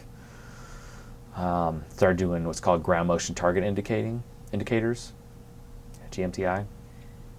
Oh, it was awful. So boring. So basically what was happening is they have an aircraft that shoots out radar, and it can tell how fast a vehicle is moving by the response time of the radar. And that's how they used it in Desert Storm 1 to track all the tanks. All the Iraqi Army tanks were traveling on the road. Well, we're just picking up on J-Stars, which is the aircraft that does GMTI, and we're just blowing them up. But now we're using it to track vehicles that are leaving known terrorist locations and going to hide sites. So for a while, I was just watching these dots. So you basically just seeing these dots on the screen, and they're representing locations on a map. Well, that was really, really excruciatingly boring. So then I ended up shifting to someone else would look at, contractors would get paid to do this, and they would say, hey, can you go see what's at this coordinate? So then I would go look on satellite imagery and find out what's at the coordinate and go, oh, there's a shack here, or there's a farm here, or there's nothing here, so that's kind of odd. So maybe we should look at some more at this. And then they would pass the targets on to our headquarters, and they would go figure out what else is there and maybe blow it up. So I only did that for a few months, and then I guess it must have been 2007 that they had room come open at the NCO Academy in Alabama. And I was like, well, why not? Did I skip over going? No. So 2007 I went down to the NCO Academy. And that was a quick 6 weeks. It was funny. A friend of mine, he had gone to NCO Academy before me, and he's like, they're going to give you a lot of reading, and there are going to be a lot of things you have to do. He's like, don't worry about the reading. He's like, all you do is read these books, and you go and talk about your experiences in your career. So I literally did not read anything the entire NCO Academy. And I would show, the first day, boy, I was nervous. Everyone was talking about what they read the night before. And this is because they give you the assignment to read before you show up for class the very first day. And I'm like, oh boy. I listened to everybody talk about things. I'm like, I didn't read any of this stuff. And the instructor comes in. I can't even remember what the instructor looks like, or who she was, or who they were. Anyway, start talking, and sure enough, it's just about people just talking about their experiences, how it relates to the topic they read about the night before. Well, once you told me what the topic is, I can relate to my experiences in the Air Force. And I want to say I got up high 80s on all the tests, and ended up graduating, no problem. And talked to my class, I'm like, I want you guys to know that I didn't read a single thing the entire time, and they were just shocked. They're like, you didn't read? I didn't read a thing. I want to say I told the instructor that I didn't read anything, and they were just like, how is this possible? I'm like, well, maybe you should rethink your curriculum. Because, I mean, I guess I'd like to think I'm fairly intelligent, but for a high school dropout. We'll get to that. Because by this time I still don't have any upper level education. I'm still taking some college courses. I've taken some more since I've been at Wright Pat. And anyway, I ended up graduating. Nothing spectacular. There's lots of awards they give out at the end of the class, but I didn't get any of those. Lisa ended up staying with me the whole time I was down there. Now the funny part is we had our own rooms, but we shared a bathroom. And I told the guys, like, I hope my wife wasn't too loud. He's like, your wife is here? I was like, she's been here the whole time. And he literally had no idea that she was staying with me the entire time. So that was kind of funny. The guy didn't care. But so that was NCO Academy. I don't know. So 2008, so I've almost been in for 10 years. The end of 2007, so I've been in for 9 years. Now I go back to Wright Pat. I'm a tech sergeant now. I made staff sergeant the first time I tested, and tech sergeant the second time. And the reason I didn't make it the first time is because I was in tech school learning my new job, and they test you on your job. So I literally tested on avionics while I was in tech school to learn imagery analysis. So that's my excuse. I really didn't study at all. So that's probably why I didn't make it the first time. Then when I tested for the second time, I was Air Force knowledge only, not job knowledge. And I just studied real hard on Air Force knowledge and made it. So that's why I was eligible for NCO Academy, because you had to be a tech sergeant or mass sergeant to go to NCO Academy. And I was like, well, might as well go get it done. So life's plugging along, and there's an opportunity to go to this mid-level imagery analysis school. Now, I had some friends that had told me about the school they used to have, intermediate level school at Goodfellow, and it was awesome. It was run by the Brits and the Americans, but mostly the Brits. And I work with some Brits now, and they really know their stuff.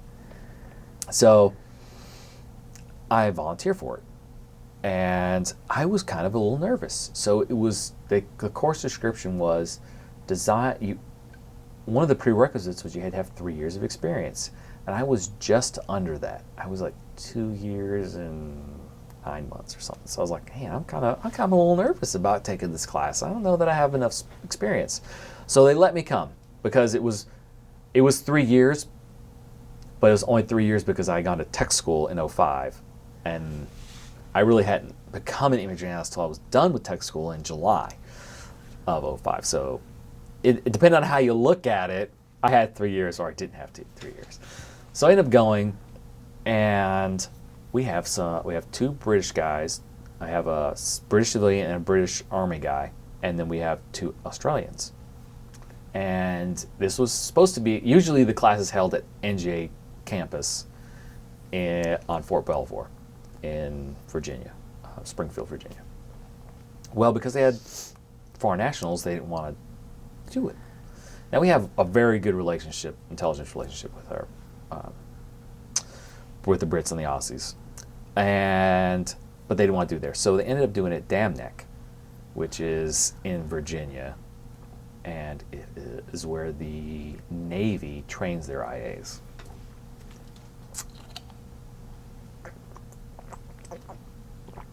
And man, it was awful. They made us stay in the dorms. Now, I'm an E6 now. I'm like, so stay in the dorms. I'm sharing a kitchen and a bathroom with another tech sergeant, and we became pretty good friends. Obviously, you're sharing this was a 3-month class.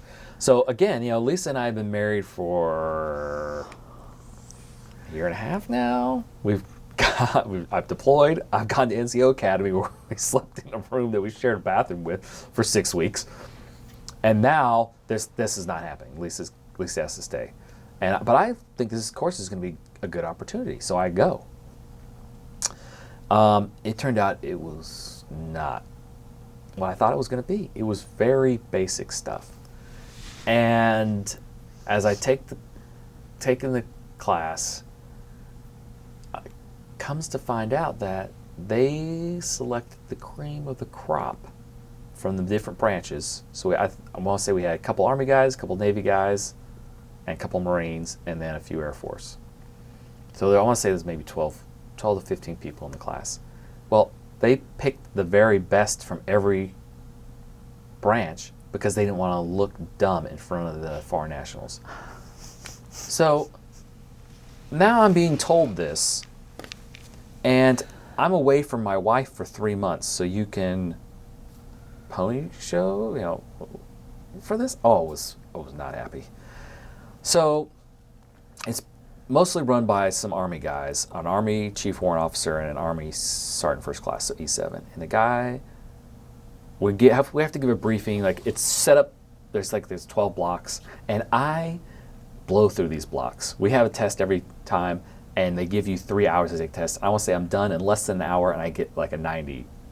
And they're like, well, if you took your time, you could get 100. I'm like, well, if we're at war and we're trying to get this done, you think you want me taking my time and getting 100%, or do you think 93% is good enough for what we're doing? And he's like, he didn't want to argue with me about that. I'm like, okay, dude, whatever. So anyway, I want to say we're about halfway through the class, maybe a little farther. And I'm up there briefing, and so we have 4 teams, so it must have been 16 of us. 4 teams of 4. So up there briefing, and the sergeant for class is literally laughing while we're up there trying to present a serious briefing. I mean, this is the class. This is what we're here for, to learn. And he's laughing. Not a little like, he's like laughing. I'm like, I was really livid. So I must have sometimes I have a little hard time containing my emotions about this. So the Chief Warrant Officer, dismisses everybody. Because I want to say I must have called out that Sergeant First Class. He dismisses the rest of my team and everyone else except for the Sergeant First Class and himself. And he proceeds to dress me down. And I'm an E6. I've been in for almost 10 years now. And I'm like, the way he's talking to me, I'm like, you must be out of your mind. I just couldn't believe it. I was like, whatever. I won't let it happen again or whatever. So I thought this was all resolved. So end up finishing the class. I think it started in March. It must have finished in June, maybe, because it was only 3 months. While I'm there, towards the end of the class, I find out that I've been non-vol selected to move to Tampa. Well, I'm married now. My wife's family lives in Ohio. I don't really want to move. It's supposed to be a 4-year assignment. Well, I'd only been there for less than 3. I'm like, what's going on here? If you look at my career, I pretty much moved around every 3 years. Which is fine, not too big a deal. But now I'm getting to the point in my life where I'm like, I want to kind of slow down a little bit and take it easy. So anyway, think everything's done. I get back. Well, he wrote a letter, not to my squadron commander, not to the group commander, to the NASIC commander. And that, you know what they say about poop, it rolls downhill. Well, it rolled downhill fast. And I ended up getting dinged pretty hard when I left NASIC. Like, usually when you get an end of tour, you get an achievement medal or accommodation medal. I got a nice little, here's a ding on your EPR and have a nice life. And I was pretty livid about that. I tried to fight it too. I tried to fight the EPR because it was, usually you get a 5. His EPR is based 1 to 5. If you get a 3, it's bad, even though 3 is average. But that's a whole nother story. So I got a 4 and I was like, what? And that was on top of not getting a medal or anything for my, 3 years of service there. So anyway, I ended up PCI sent to MacDill and working for US SATCOM for 3 years. I never ended up deploying there. There was one time I was supposed to go to Qatar for 2 weeks for an exercise. And so I told Lisa, I'm going to Qatar for 2 weeks. And of course, Qatar's a joke. It's not scary at all. No real dangers, no real threats there. And so she's like, okay, well, I'm going to go see my parents. I'm going to go see my family in Ohio. I'm like, okay. Well, she buys tickets. Everything's good. And then I find out a while later that, oh, just kidding. We don't need you to go on the exercise. I'm like, come on, man. So I'm like, all right. So I start looking for tickets to go to Ohio. But I don't tell Lisa that the exercise has been canceled. I'm not going to Qatar. So I play this ruse off so well. I literally call her from Florida, using the switch panel in Georgia to make her think that I'm calling her from wherever, because that's how I used to call home. Was it would come from Qatar or from Iraq or Afghanistan to the switchboard in, I'll say it was Fort McPherson or Fort Gillem. I don't remember which one, but it would show up as a 404 area code, so Lisa would know it was me calling from. So I call her and I was like, hey, you know, I'm on the way there. I'm on wherever we stopped over. So then I show up at her house, and she was just, what are you doing here? And I was like, oh, the exercise got canceled. So I just, she had no idea. It was a great little surprise for her. But I never really went anywhere at SATCOM. It was a good assignment. I had a great boss. She was a retired master sergeant, and she ended up being my branch chief. And that really worked out well. So I'm cruising along, and there was a conference at NASIC that they sent me to. I want to say they must have sent me. I don't feel like I paid for that trip back. No, I did, because Abby had been born, and we flew up to see her family and do the christening, baby blessing thing. So fly up there. I must have gone to NASIC for something just to go. So then we fly back, and within a week or so, so it was mid-May, and on Memorial Day, I started having these real bad chest pains. And I'd had similar issues a few years before when I'd gone home on leave in 2005. I went to the doctor, went to the emergency room, and they're like, oh, it's probably just pleurisy. Or they did an x-ray and like, it's pleurisy. I'm like, okay, whatever that means. So they gave me some pain medication and sent me home. And I was supposed to do recruiter's assistance because it was in between my tech school and my next assignment, which apparently you can do at any time now, which will be nice. But so I'm sitting at home in a lot of pain in 2005. And I ended up not doing a lot of recruiter's assistance program because I was sick. And they were just like, whatever, we don't want you to. God, it was a lot of pain. So I said, fast forward back to 2010, and I'm having these chest pains again, and I recognize it right away. So I'm like, okay, I'm going to the emergency room. So I go to the emergency room with chest pains. I'm 31 at the time, and I'm like, hey, I have these really bad chest pains. So I'm like, okay, go sit down. We'll get to you in a minute. That's almost my thought. I'm like, okay. So sit down. Turns out I had a pulmonary embolism, which is much worse. So they admit me, and they're doing some tests, and they're like, well, so my daughter is a month old now.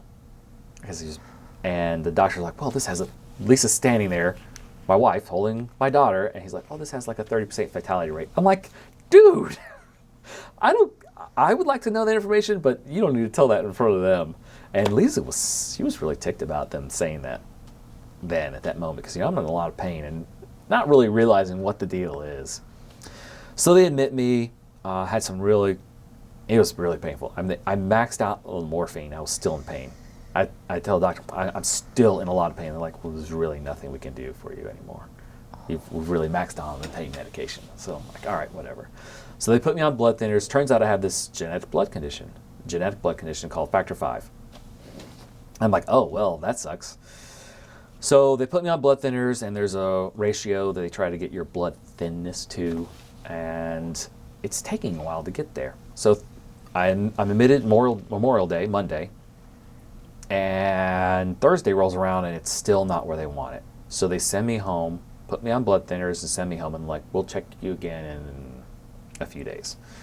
Well, I'm feeling good. I'm feeling better. The pain has gone away.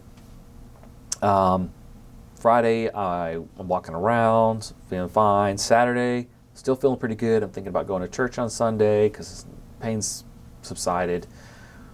And then I wake up Sunday morning, I'm not feeling so great.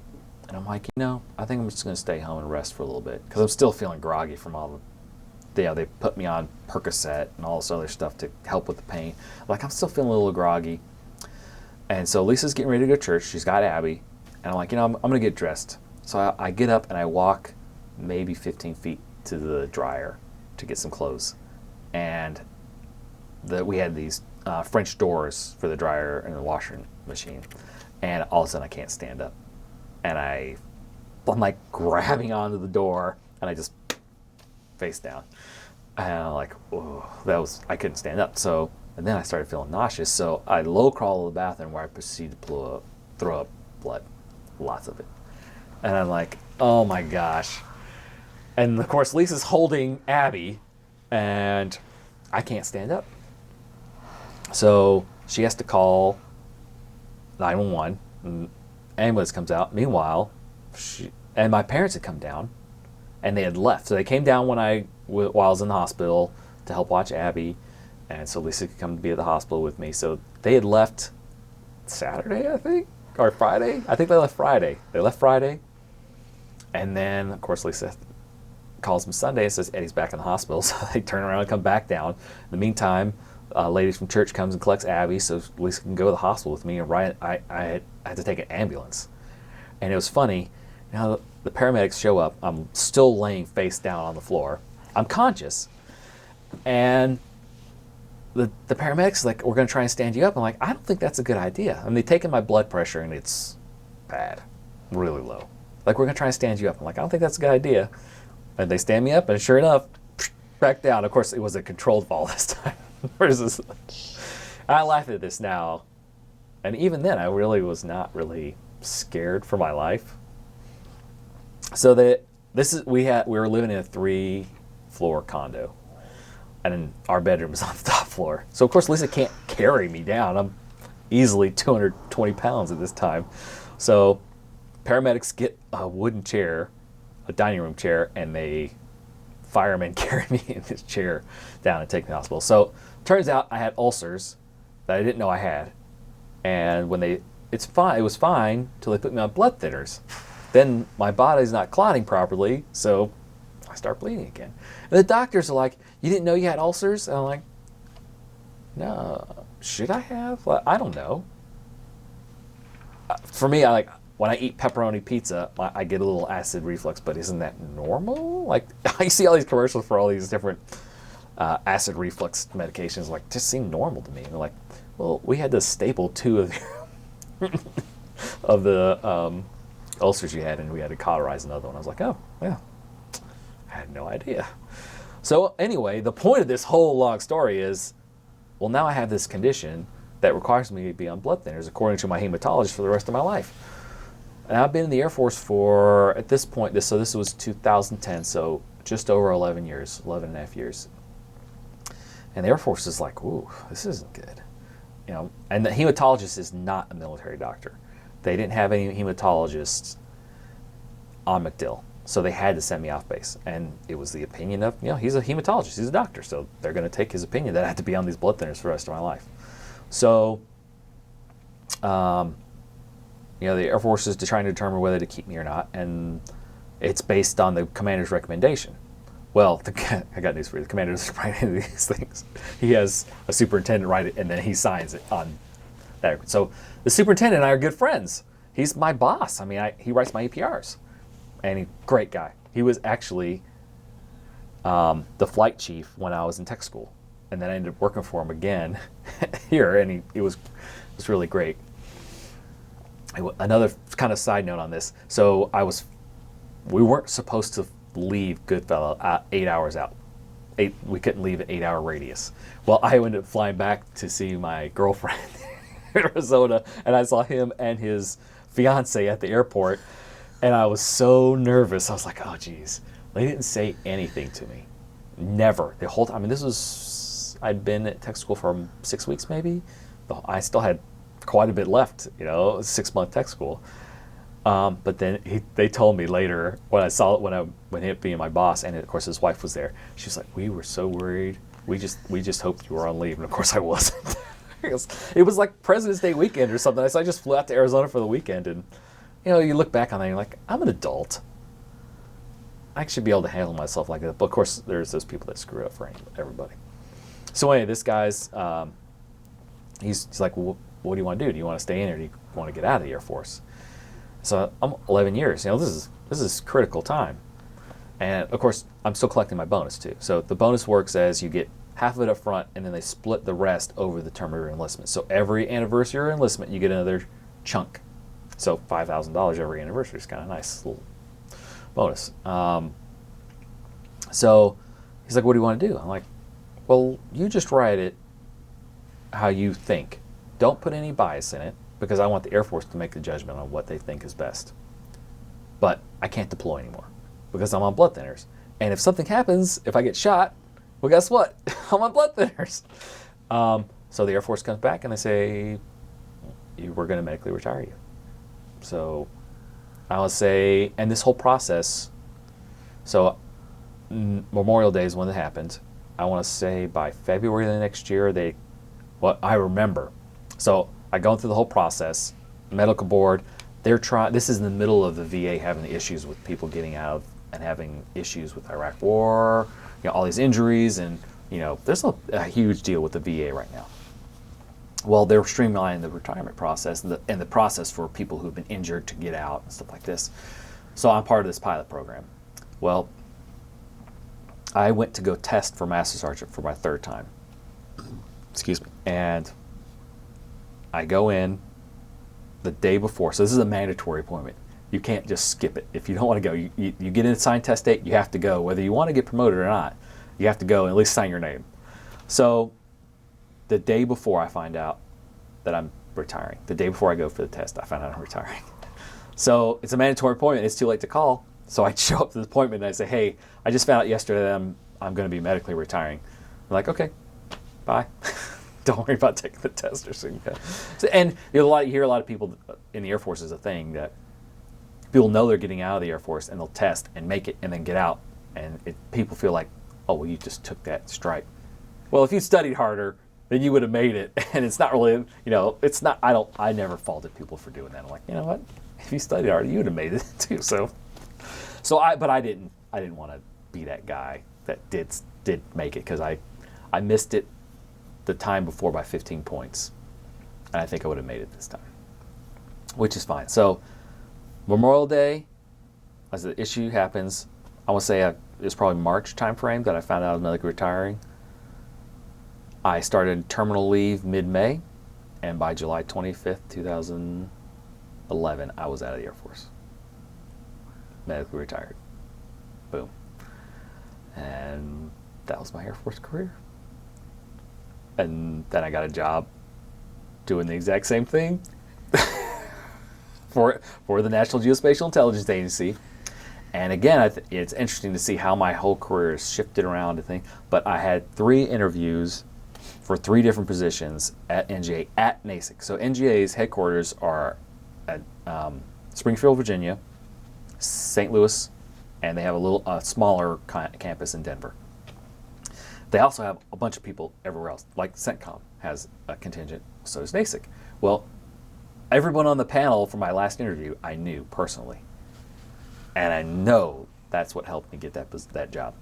And so ended up working for NGA. For 8 years I stayed at NASIC. And then at 7 years in, a friend of mine decided him and his wife are both from Ohio, and he wanted to go travel the world. So he applied for a position in England and got it. And his kids are about my kids' age, and they moved to England. And I was like, this sounds like a great idea. And I always wanted to. I always knew that I wanted to take my kids and travel Europe and let them see the world. And I'm like, this is as good a time as any.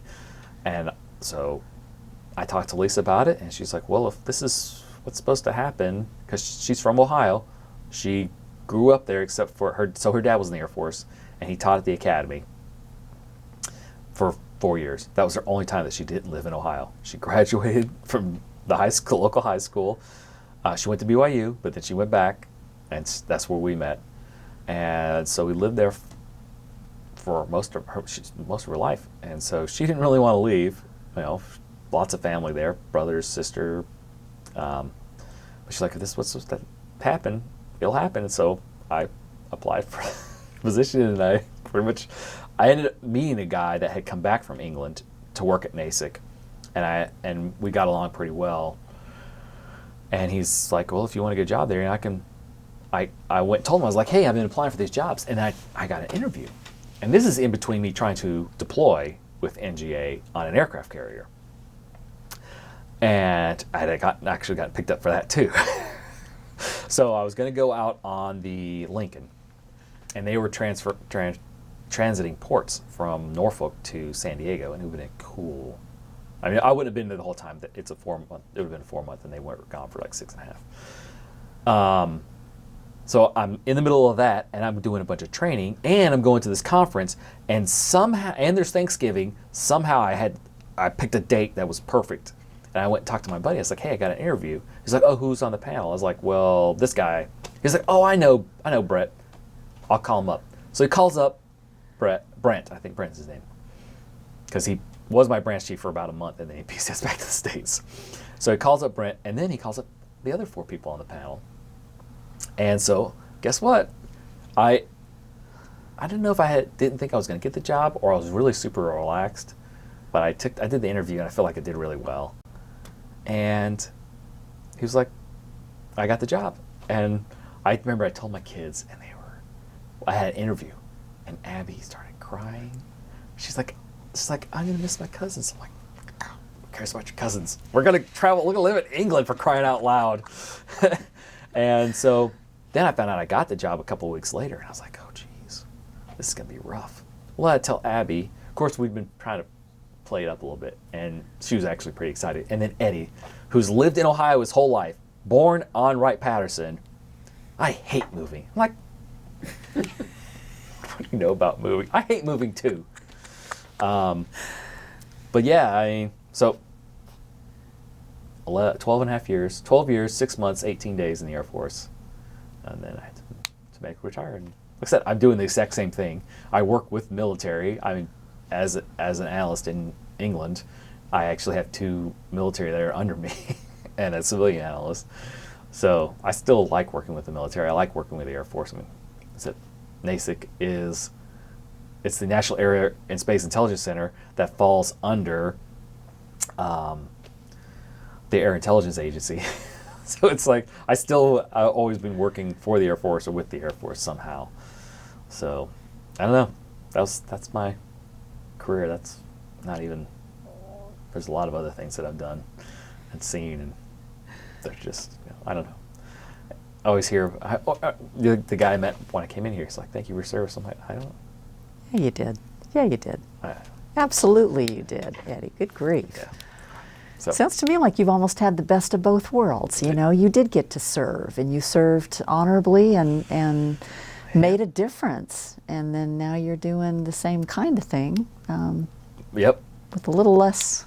Yes. A little less of this and a little less of that, more of that. A little bit more. Exactly. Exactly. It was when I got out. It was like, well, doing the exact same thing and getting paid more to do it. It's kind of weird. So. Yeah. Wow. Yep. So, what you got?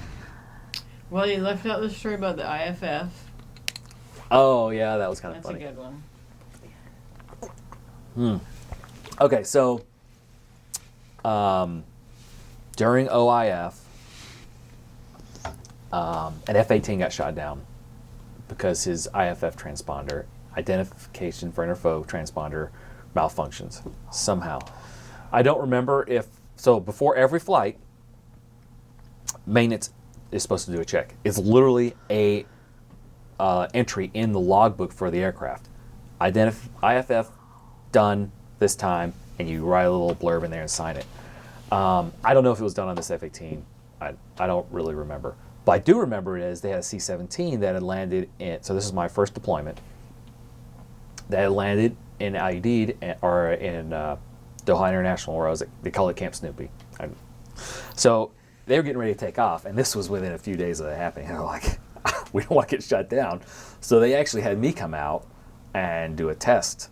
So there are 2 antennas. There's one on the top and one on the bottom of the fuselage.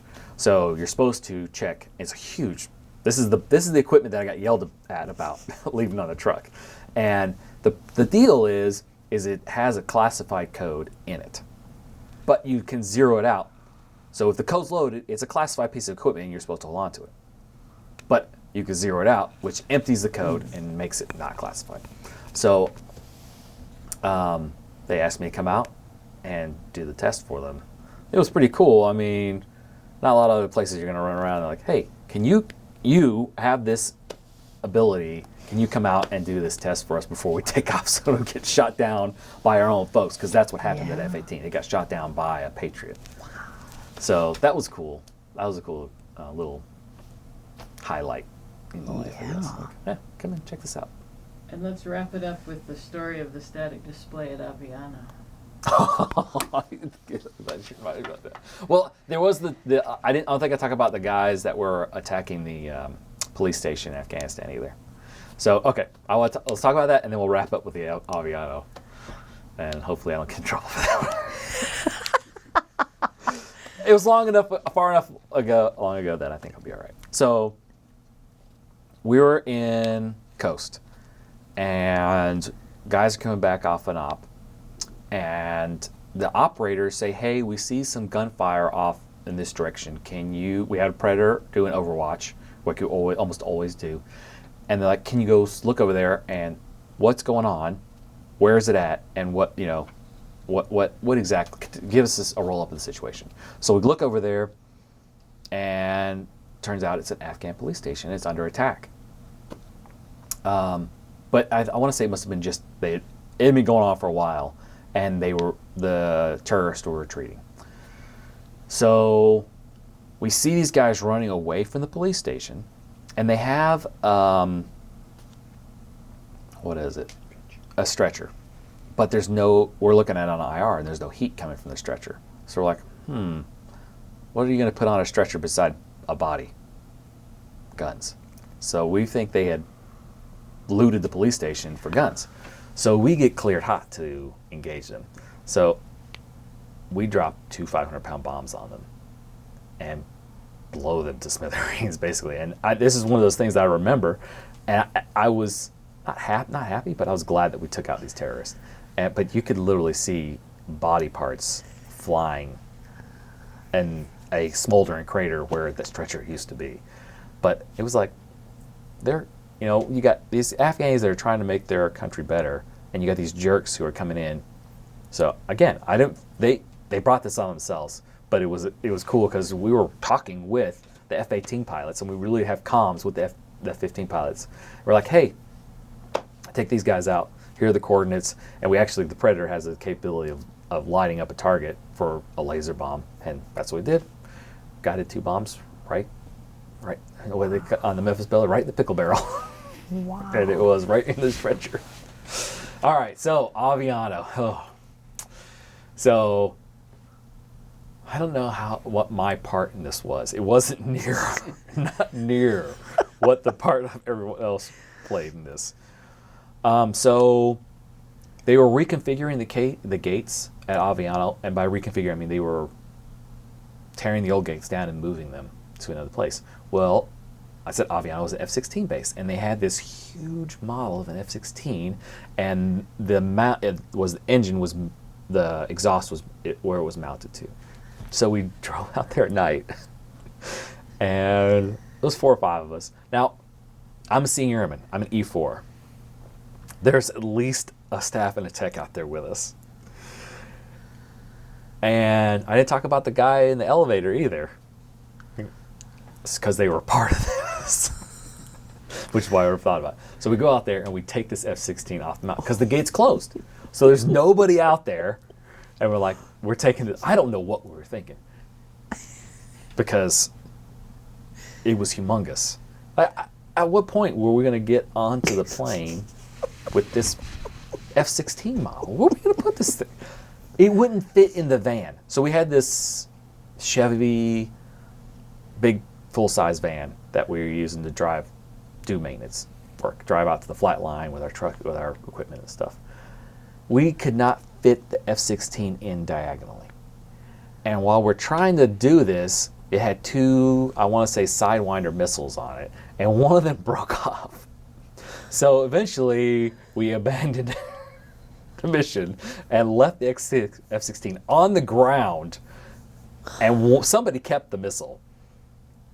And I think we were going to put it in our building at Ramstein, like our maintenance building. I guess that was the plan, but it's like, you're not putting we would have to put it on the plane. Now, I will give you that some of the pilots were a little crazy. And they were definitely I mean, yeah, I won't get into some of the things I've seen these pilots do. But yeah, I don't know at what point were we thinking that was going to be it's something we could have done. But like I said, somebody kept the missile. I want to say that it made it back to the display case where we kept like plaques we've gotten and awards and stuff like that. But yeah, man, that was so funny. I'm assuming it was not a real missile, or was it a real missile? No. It was a model. It was a model. I mean, it was a model of an F-16, like a sub-scale. Definitely, like it was just slightly too wide to fit in the back of the van. I don't know. I really wish we could have gotten it back because I would have loved. If it was anybody else but you, I would have asked. Alcohol must have been involved, but I know that wasn't you. Not me. I wanted Not to go you. because it was fun. We were having a good time. It was like back in Scouts and we're playing pranks on people and stuff. It's like. Well, that reminds me of another incident at Ramstein I forgot to talk about. So this is why I would not put it past any of the pilots or aircrew to allow this to happen. So apparently, this is when I was still at Ramstein. Apparently, there is a tradition when you fly over the equator to do so without your clothes on. I had not ever heard of this before my time in Germany. Well, the aircrew does this, and there's some enlisted mechanics on there, and of course there's a loadmaster and a flight engineer who are also enlisted. Meanwhile, you have the aircraft commander, who's usually a captain or a major, the right seater, who's a lieutenant, first lieutenant or a captain, then you have the navigator, who's who knows, captain, major, whatever. Well, they decided to do this, so I think they got down to their boxers. I don't think they were complete naked, but somebody took pictures, which is a horrible idea. You never want proof. And this is 2001-ish, so there's not digital photography. So someone goes and gets them developed. Now, why you would not do this off base is beyond me. Someone took them to the on base photo development store, and that, of course, gets turned over to the commander, and people. So it probably wouldn't have been so bad, but guess what? The aircraft commander was female, and she got. I want to say that two of the officers got LORs, letter of reprimand, and that is career killer. They were not allowed to continue. They finished out their commission, but they couldn't keep going. That was the end of their career. It was like, and they must have known that I guess there must have been enough evidence that they knew the photography was happening. That happened. But I remember he had the entire squadron come in for this. And we had to have a briefing about these idiots. And I remember the word he used, we cannot put up with this buffoonery. And I really got a kick out of it. But it was just like, what is wrong with you people? And then I remember there was another time, the same commander, we had a run of DUIs.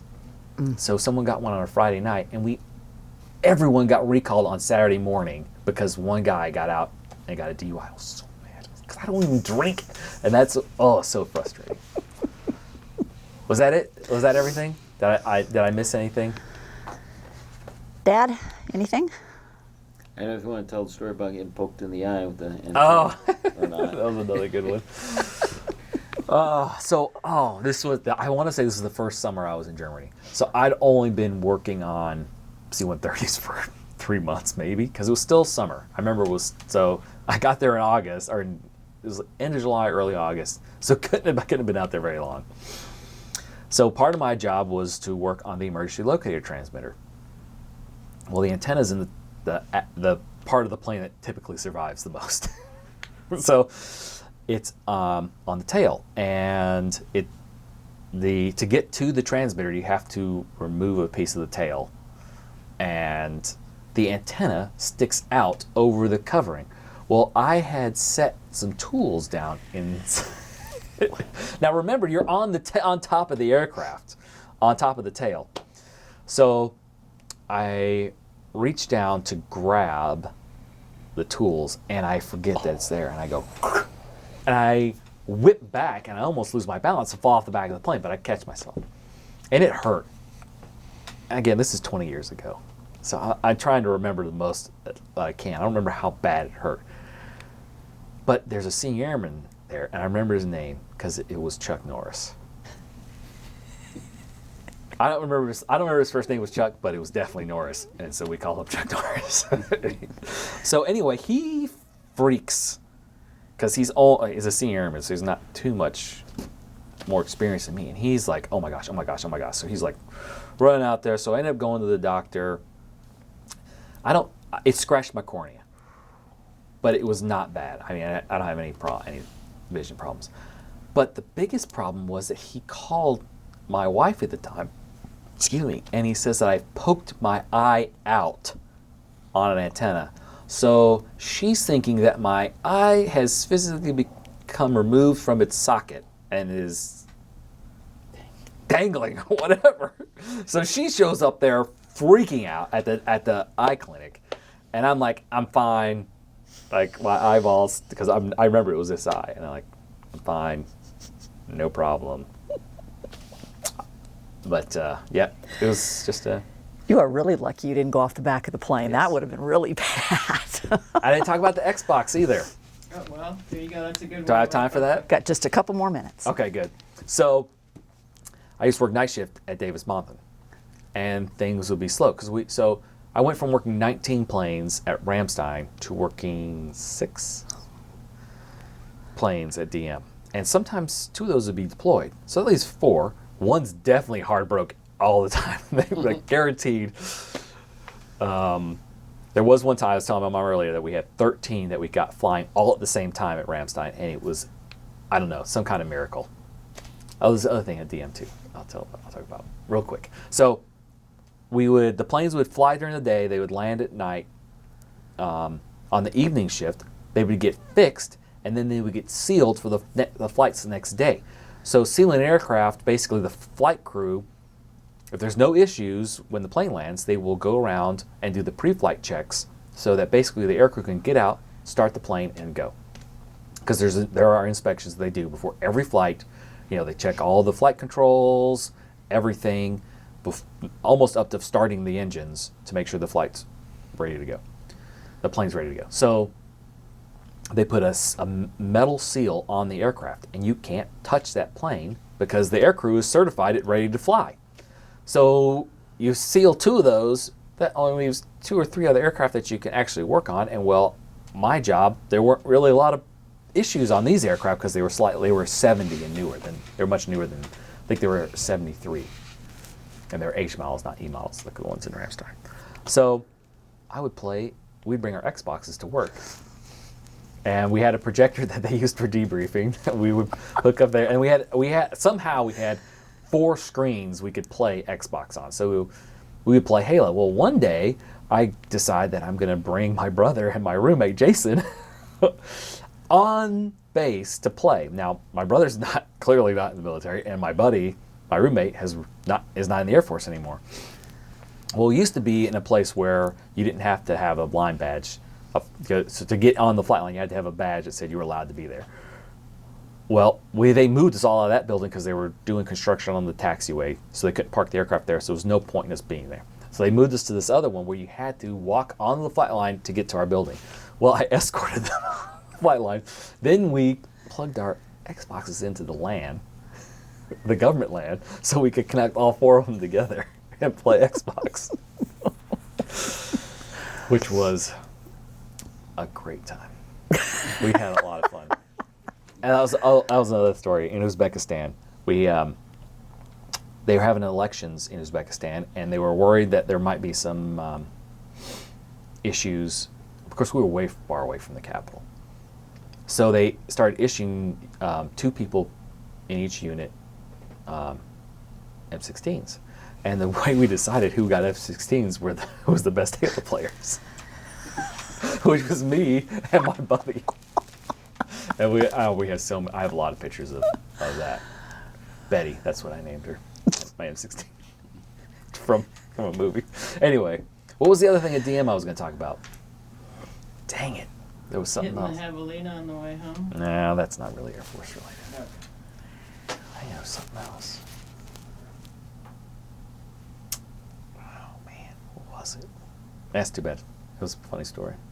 But I had a lot. I mean, overall, my Air Force career was a good career, and it's interesting looking back. I would have just hit 21 years in January. So I definitely, I don't know if I would have retired or not. I might have got to my 20s and said, see you later, or I look at the Air Force is now, and I'm like, yeah, I'm glad I'm not anymore. There's a lot of, just things that I'm just like, I'm glad I don't have to deal with. Just Yeah. different rules and regulations that have changed. What do you think it did for you, though? Any benefits? I mean, I went from being a little punk teenager, honestly, to being a mature adult. I mean, it really changed my life that way, and eventually, financially, it changed me. I looked at the way I was handling money over 3 or 4 years, to going, oh, this is crazy. I mean, I had a $400 car payment on a $2,000 budget. It's like, that's insane. How could I ever afford to live that way? And then you look at where, I went from a high school dropout. So I never earned any degrees while I was in the Air Force. And I got my current job without having any degrees. So I tried to get my CCAF, which is Community College of the Air Force. I had every class but one, speech. And I went to CLEP it the day before I retired, because you can't get your CCAF if you're not in the Air Force. So once you get out, you can't get it. So I tried to CLEP speech. So there's a written part and there's an oral part. And they don't tell you if you pass the written part while you're there, even though it's a Scantron. They could just scan it and tell you. So you have to take the written test, and then you have to do the oral test. Well, I failed the written part, and I passed it. I failed the written, and I passed the oral. And I was like, really? How's that even happen?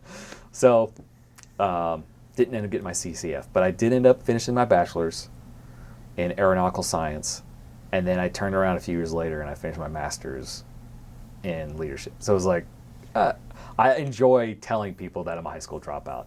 I told the deputy director of NGA, so I was giving him briefing at NASIC so every morning they have a meeting at 8:30, and it's intelligence update, and it's a whole bunch of other things. But so I was providing a briefing, and the director likes to hear a little story, a little backstory. And there was 4 of us giving this combined briefing, and they're talking this, and I was trying to figure out how to not just come right out of the gate and say I dropped out of high school. Because usually I say, well, I dropped out of high school and I joined the Air Force. So I just kind of reversed it. I said, well, I joined the Air Force after I dropped out of high school. And then I was an aircraft mechanic for 6 years, and then I was an imagery analyst for 6 years, and then I joined NGA. And there was one person after me, and I was like, and then I'll be followed by this person. And he was like, wait. You're a what? I was like, well, I have a master's, or a bachelor's and a master's as well. He's like, oh, okay. but even still, I can't say that any of my degrees have done any. I've learned a lot, and it's definitely improved my writing skills and how I analyze what I'm doing as far as what I look at.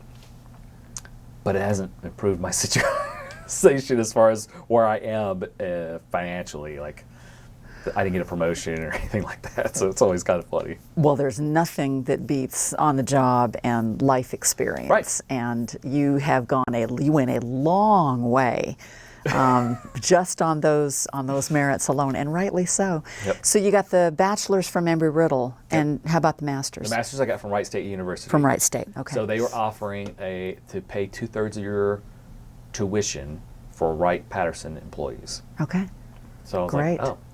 So it's in leadership, and I asked NGA to pay for the other third, and they're like, we have our own leadership courses. And I said, master level courses that I would do on my own time? No, sorry. We'd rather pay for you to go out somewhere for a week where you're on our dime, and I have to pay you to go there as well.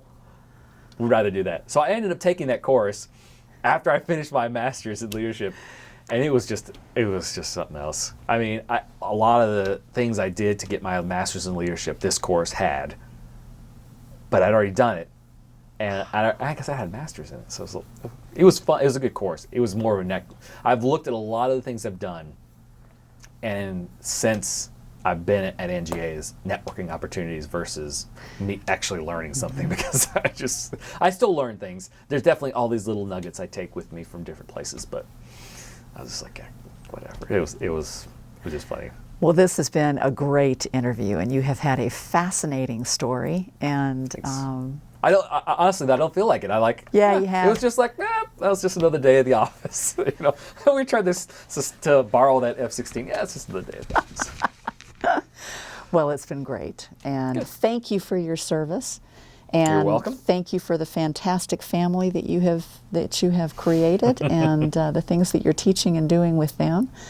And I know I hope they get to see this. I've thought about it. Hopefully someday when they're older, they can look back at this and they absolutely will. go, "Wow, Dad, And their kids will too. Dad was crazier than we thought." And there's something very powerful about seeing your face and hearing your voice and watching you talk about this on camera. So we thank you for doing that. Sure. And I know your Pleasure. folks are proud of you too. So, Absolutely.